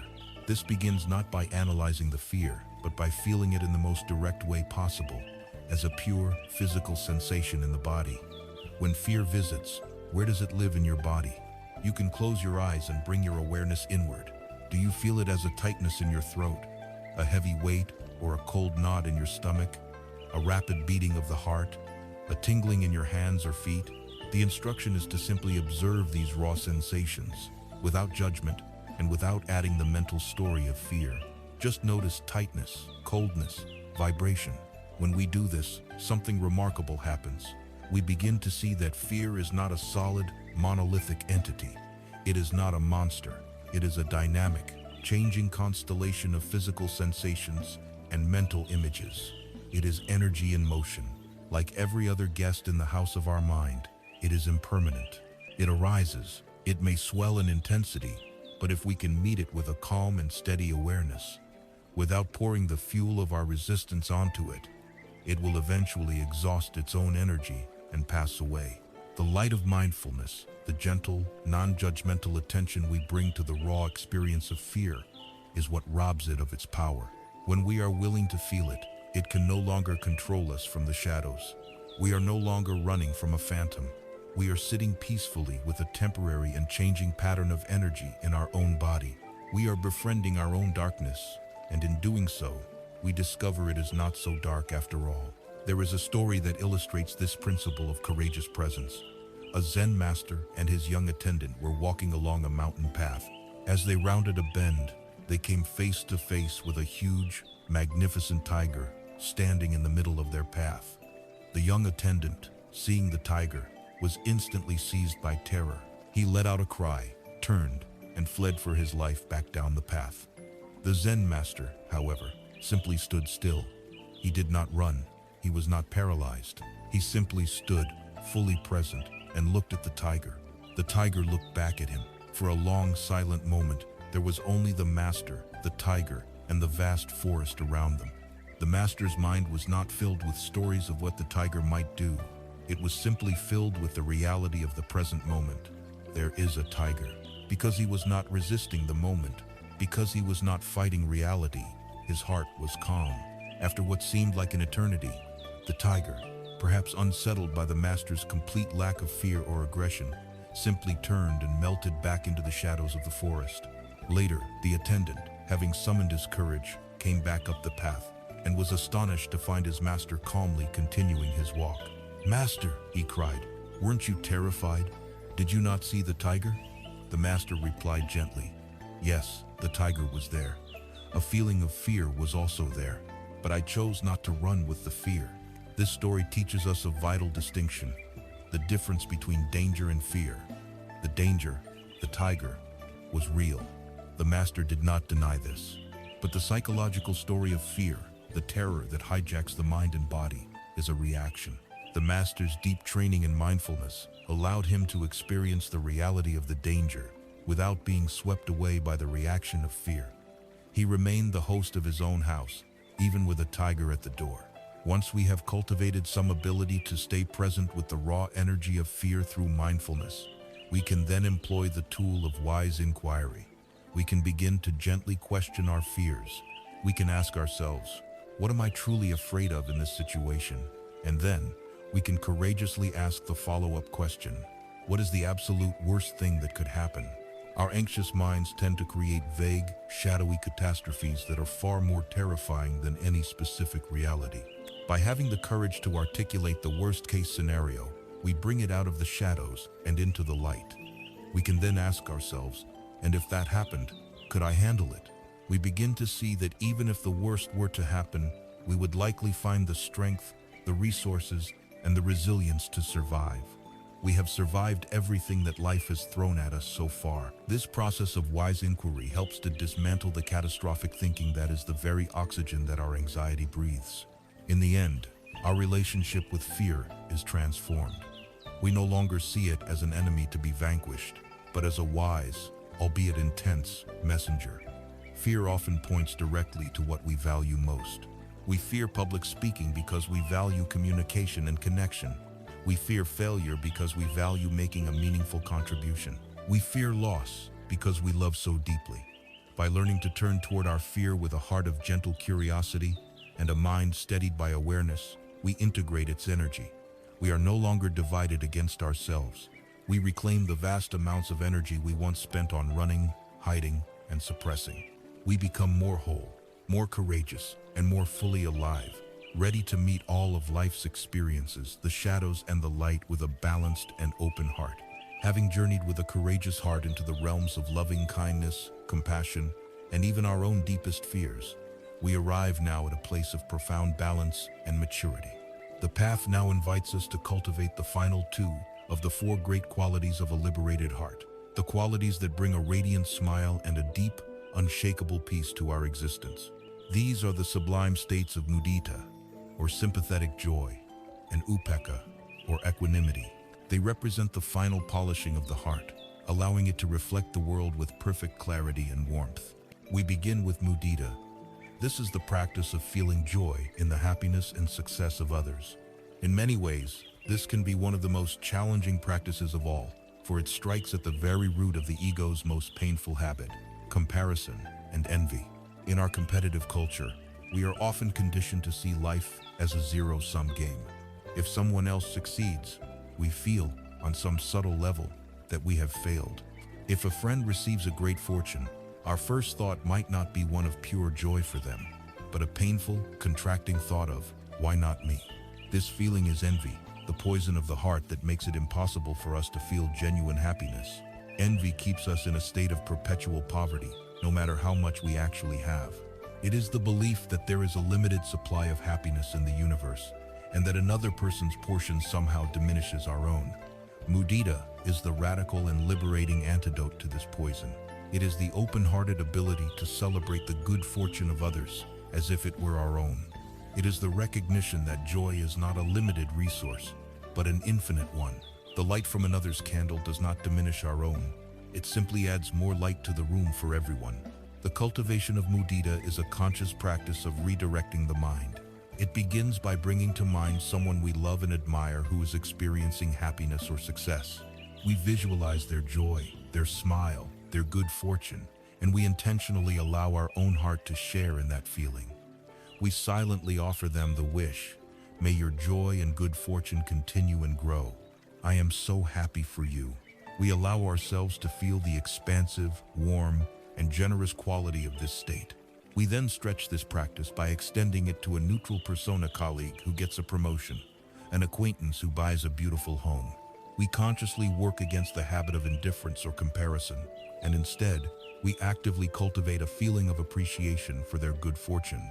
The most transformative practice is to try and extend this feeling of mudita to someone we see as a rival, or someone whose success we find challenging.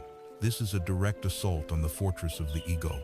It requires us to see that their happiness does not threaten us. It is the practice of wishing well for those we are conditioned to feel envy towards.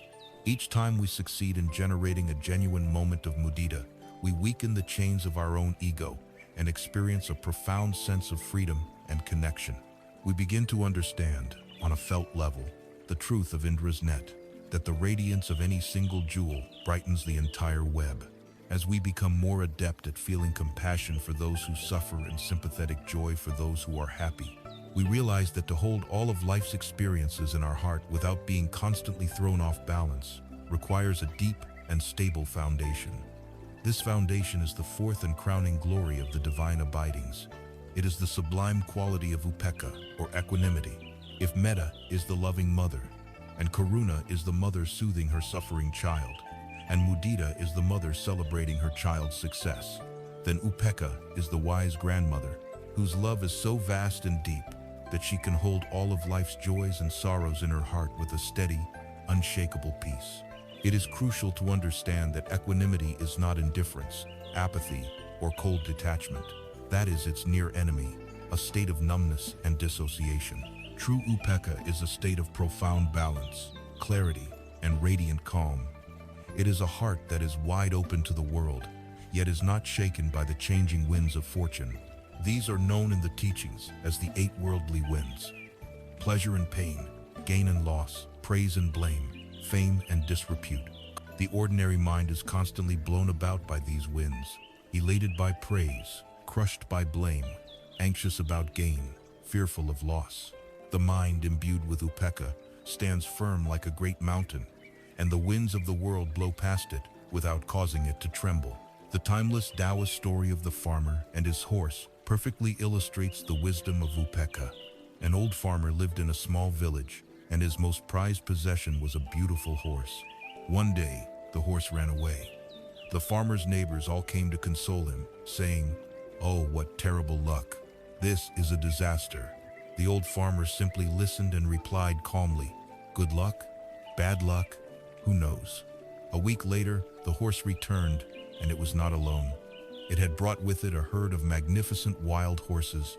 The neighbors were overjoyed for the farmer and came to celebrate, exclaiming, "What incredible good luck! You are a rich man now." The farmer, showing no excitement, simply replied, "Good luck? Bad luck? Who knows?" The next day, the farmer's only son was trying to tame one of the wild horses when he was thrown to the ground, and his leg was badly broken. The neighbors again rushed over, this time with expressions of great pity. "Your only son, crippled. What truly awful luck," they lamented. The old farmer looked at his son's broken leg, and with the same calm demeanor, said, "Good luck? Bad luck? Who knows?" A few weeks later, the emperor's army came marching through the village, conscripting every able-bodied young man for a brutal war from which few were expected to return. When they saw the farmer's son with his broken leg, they passed him by. The neighbors, whose sons had all been taken, came to the farmer with tears in their eyes. "You were right to be calm," they said. "Your son has been spared. What amazing good luck you have." The old farmer simply looked out at the road where the army had disappeared and said, once more, "Good luck? Bad luck? Who knows?" The farmer is not fatalistic or uncaring. He is a master of upekkha. His peace does not depend on his circumstances. He has a deep, intuitive understanding that life is a complex and unpredictable web of cause and effect, and that it is impossible to know the full consequences of any single event. He refrains from the mental habit of labeling things as good or bad, and instead meets every turn of fortune with a spacious, non-reactive, and accepting presence. This profound balance is not the result of suppressing his feelings. It is the natural fruit of wisdom. Upekkha arises from a deep, experiential understanding of the laws of karma and anicca. He knows that all situations are impermanent. The good times will pass, and the bad times will pass. And he knows that all beings are the inheritors of their own actions. He loves his son deeply and cares for him. but he is not attached to a specific outcome that he cannot control. He does his best in each situation, and then he lets go. This is the essence of equanimity. It is the ability to love, to care, and to act with full commitment, while simultaneously releasing our clinging to the results. It is the ultimate balance of a warm, engaged heart and a cool, clear mind. This is the unshakable peace that the world cannot give, and therefore cannot take away. It is a freedom born not from controlling life, but from learning to dance with it in perfect harmony and with a gentle, knowing smile. Having cultivated a heart that is balanced and spacious through the practice of equanimity, a heart that is no longer tossed about by the changing winds of gain and loss, praise and blame, we are now prepared to examine our relationship with the world of things.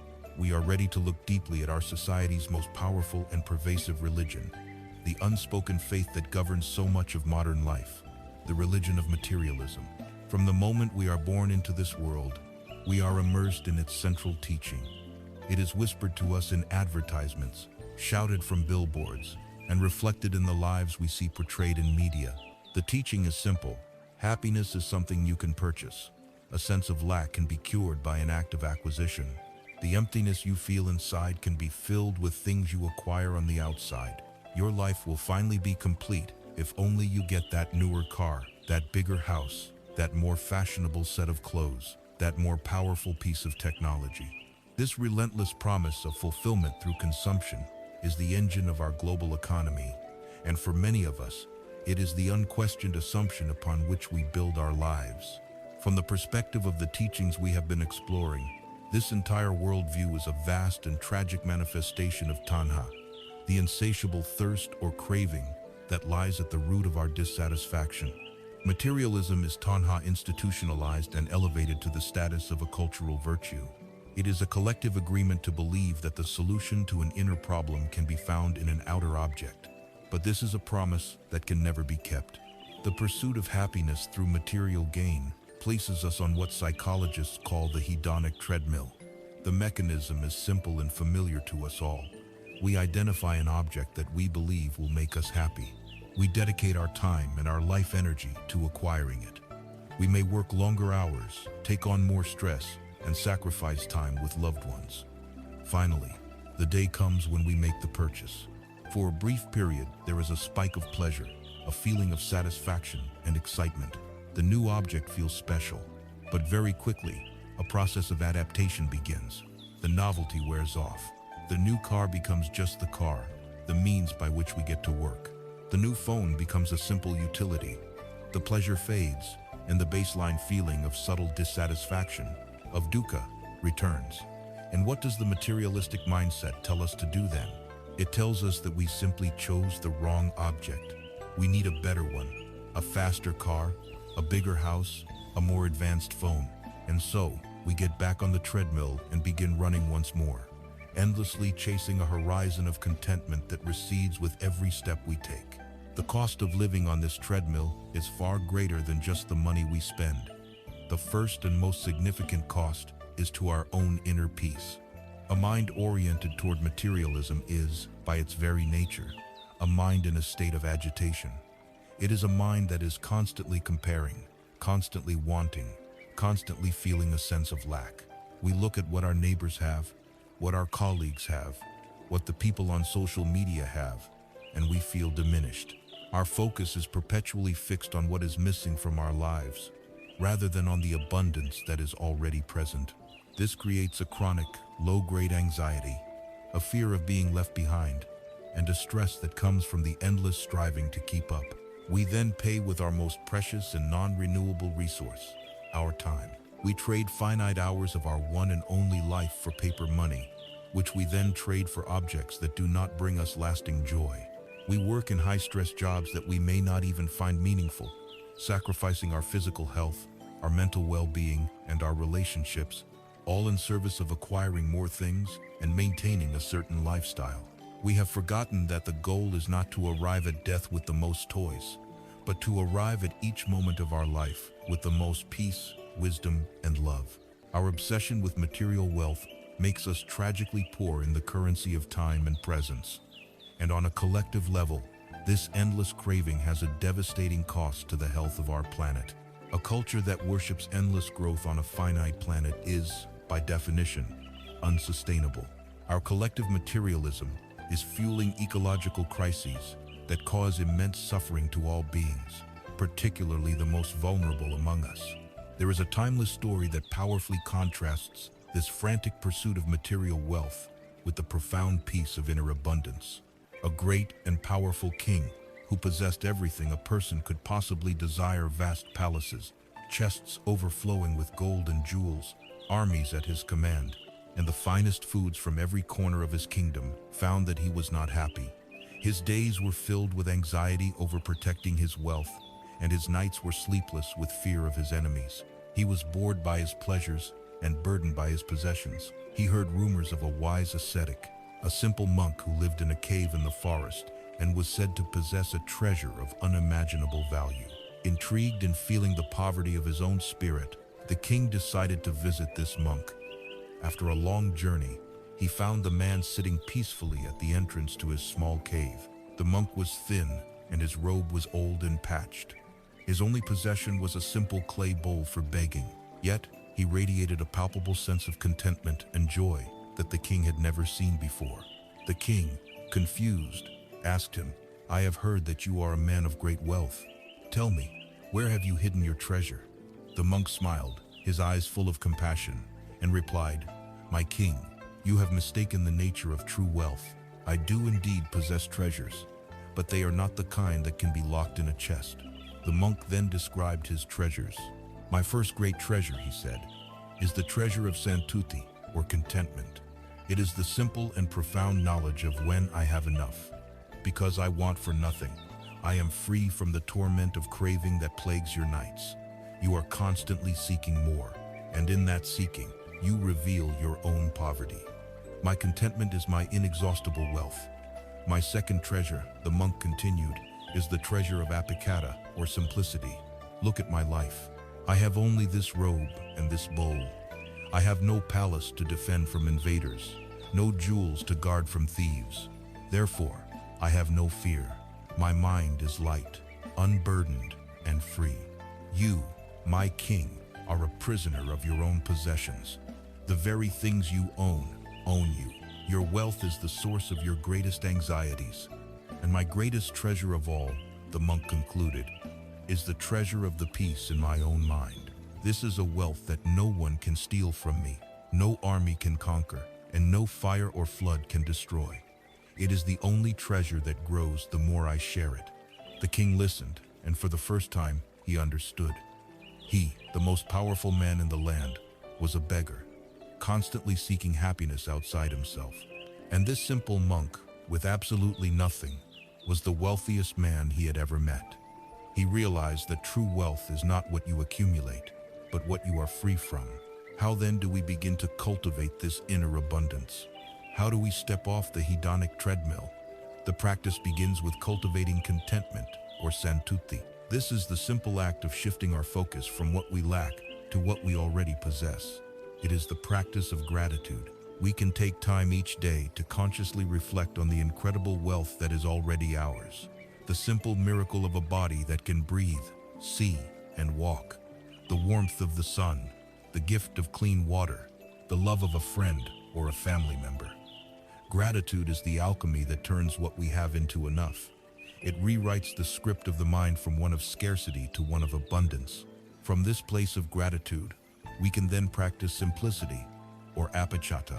This is not about forcing ourselves into a life of harsh poverty. It is about the wise and joyful process of distinguishing between our genuine needs and our endless, conditioned wants. It is about consciously simplifying our lives, decluttering our homes and our minds of all that is unnecessary. It is discovering the profound joy that comes from non-commercial activities, a walk in nature, a deep conversation, reading a book, creating something with our hands. We discover that the best things in life are not, in fact, things. A life rich in connection, in learning, in service, and in peace is an infinitely wealthier life than one filled with expensive objects but devoid of inner meaning. Overcoming materialism is not about rejecting the material world. It is about finding our freedom within it. It is about learning to use the things of this world as tools without becoming a slave to them. It is about discovering the treasure of peace and contentment that lies hidden within our own heart, a treasure that has been there all along, waiting for us to stop our frantic searching on the outside and finally turn our attention inward.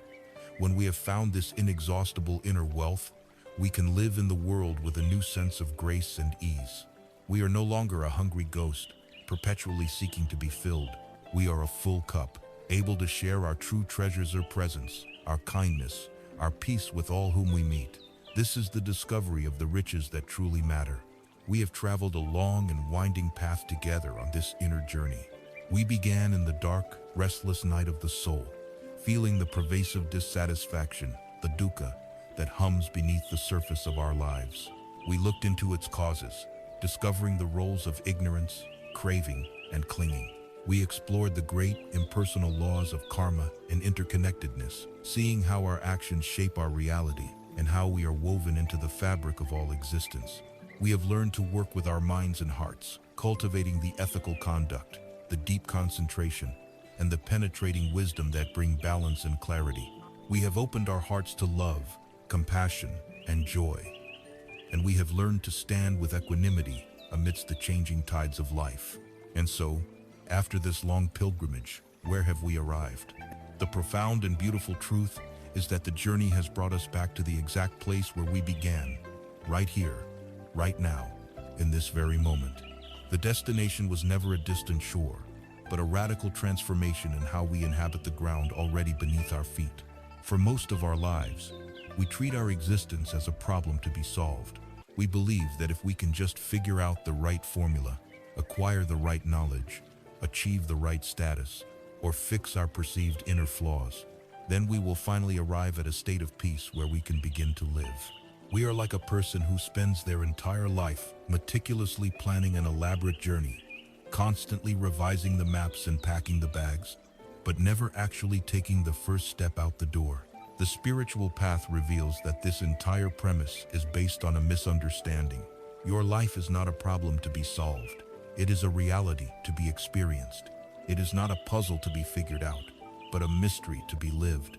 The goal is not to perfect the self, but to see through the illusion of the separate self altogether, and in doing so, to wake up to the astonishing, vibrant, and sacred reality of ordinary life, just as it is. This awakening does not happen only on a meditation cushion in a quiet room. The cushion is the training ground, the gymnasium where we strengthen the muscles of awareness. But the real practice happens when we get up and walk back into our lives. The ultimate aim is to dissolve the boundary between our formal meditation and our daily activities until all of life becomes a meditation. We can begin with the simple act of walking. We spend so much of our lives walking from point A to point B, our minds lost in thought, our bodies merely a vehicle to get us somewhere else. We can practice walking meditation. This is the art of walking for the sake of walking. With each step, you can feel the contact of your foot on the ground. You can synchronize your steps with your breath perhaps. 3 steps for every in-breath, 3 steps for every out-breath. You are not rushing to get anywhere. Your destination is the present moment. With each step, a simple walk to your car or to the store can be transformed into a profound experience of peace and presence. We can practice with the act of eating. So often, we eat mindlessly, while watching a screen, reading, or working, barely tasting our food. We can transform a meal into a deep practice of mindfulness and gratitude. Before eating, we can look at the food on our plate and see, with the eyes of wisdom, its interconnected nature. In this piece of bread, we can see the wheat field, the sunshine and the rain that nourished it, the farmer who harvested it, the baker who baked it. We can see the entire universe converging in this single piece of food. We can chew slowly, truly savoring the flavors and textures. We can eat in a way that nourishes not just our body, but our mind and our heart, with a deep sense of gratitude for the miracle that allows us to be alive and to be fed. The Zen master Thich Nhat Hanh spoke of washing the dishes as a meditation. He said that if you are washing the dishes just to get them clean so you can go and have a cup of tea, then you are not truly alive during the time you are washing the dishes. But if you wash the dishes for the sake of washing the dishes, to be fully present with the warm water, the slippery soap, the feel of the plate in your hands, then you are truly alive in that moment. The same is true for every activity. Driving your car, typing an email, listening to a child, folding laundry. Each one is a golden opportunity to wake up, to come back to the present moment, and to be fully engaged with the miracle of life unfolding. When we hear the word enlightenment, we often imagine a dramatic, supernatural event, a blinding flash of light, the acquisition of magical powers, a permanent state of bliss where all human frailties disappear. This myth can be a great obstacle, as it makes awakening seem like an unattainable goal reserved for legendary figures of the past. It is more helpful to understand awakening not as a single event, but as a continuous and ongoing process. It is the uninterrupted stream of mindfulness, of the true nature of reality. It is the ability to live each moment with an underlying awareness of impermanence, interconnectedness, and the selfless nature of all things. An awakened person is still a human being. They still feel joy, and they still feel sadness. When a loved one dies, they still grieve. The difference is that they do not cling to their emotions. They do not generate the second arrow of suffering. They allow the weather of their inner world, the storms of anger, the clouds of sadness, the sunshine of joy to arise and pass away within the vast, open sky of their awareness. They know that they are the sky, not the weather. The great miracle, then, is not some far-off, superhuman achievement. Thich Nhat Hanh said it best. People usually consider walking on water or in thin air a miracle. But I think the real miracle is not to walk either on water or in thin air, but to walk on the green earth. The true miracle is to be fully present for your own life. It is to look at the face of a loved one and truly see them, without the filter of your thoughts and judgments. It is to take a sip of tea and truly taste it. It is to feel the sensation of the cool air on your skin, and to know, in that moment, I am alive. This is the magic we are constantly missing because our minds are lost in the labyrinth of the past and the fog of the future. We are everywhere but here. The entire path we have explored together is simply a set of tools to help us come home. And so, after this long and detailed exploration, the final instruction is the simplest of all. Come back to your breath. No matter how lost you are in thought, no matter how turbulent your emotions may be, no matter how chaotic the world around you seems, the anchor of the breath is always here, waiting for you. It is the doorway to the present moment. It is your truest home. To bring your awareness to the simple, physical sensation of one in-breath and one out-breath is to come home. This is the beginning and the end of the practice. The journey is not over. The journey is this very moment. The invitation is to live it, to savor it, to meet it with all the wisdom, compassion, and presence you can muster, one conscious breath at a time. This is the awakened life. It is your life, and it is waiting for you, right here, right now. Our long walk together through the inner landscape of the mind and heart is now drawing to a close. We began this journey in the quiet desperation of a sleepless night, feeling the weight of a world that felt too heavy, too loud, and too demanding. We started with the honest recognition of our own restlessness, our dukkha, the pervasive sense that something was not quite right. From that courageous starting point, we journeyed together into the heart of the ancient teachings. We learned to see that our suffering was not a random punishment, but arose from specific causes, the fog of misperception and the tight fist of our own clinging. We discovered the empowering law of karma, realizing that we are not victims of fate, but the architects of our own lives through our intentional actions. We stood in awe before the shimmering, interconnected web of existence, seeing that the illusion of a separate self is the source of our deepest loneliness and fear. We then turned inward, learning the practical arts of observing our minds without judgment, letting go of what is heavy, and cultivating a calm, concentrated, and powerful awareness. With this clear mind, we found the light of wisdom, and with a wise mind, we found the courage to open our heart to boundless loving kindness and deep compassion for all beings, including ourselves. We have traveled from the narrow prison of the ego to the vast, open sky of a liberated heart. And after all this, what is the single, essential truth we can carry with us back into our daily lives? It is this: peace is not the absence of problems. It is not a life free from pain, loss, or uncertainty. Peace is not a destination we arrive at once. All our difficulties are solved. Peace is an internal state of being. It is the spacious, resilient, and loving awareness that can hold all of life's experiences without being broken by them. It is the deep, quiet, unshakable confidence that comes from knowing the most fundamental truth of existence. Everything passes. The most exquisite joy is a fleeting guest. The most profound sorrow is a passing storm. The thoughts that torment you today will be replaced by new thoughts tomorrow. Your very body, your personality, this world itself, it is all a flowing, changing, impermanent river. To make peace with this truth is to stop fighting reality.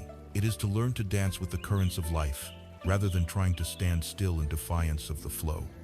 This acceptance is not a passive resignation. It is the key to profound and lasting freedom. You do not need to go anywhere to find this peace. You do not need to acquire anything more.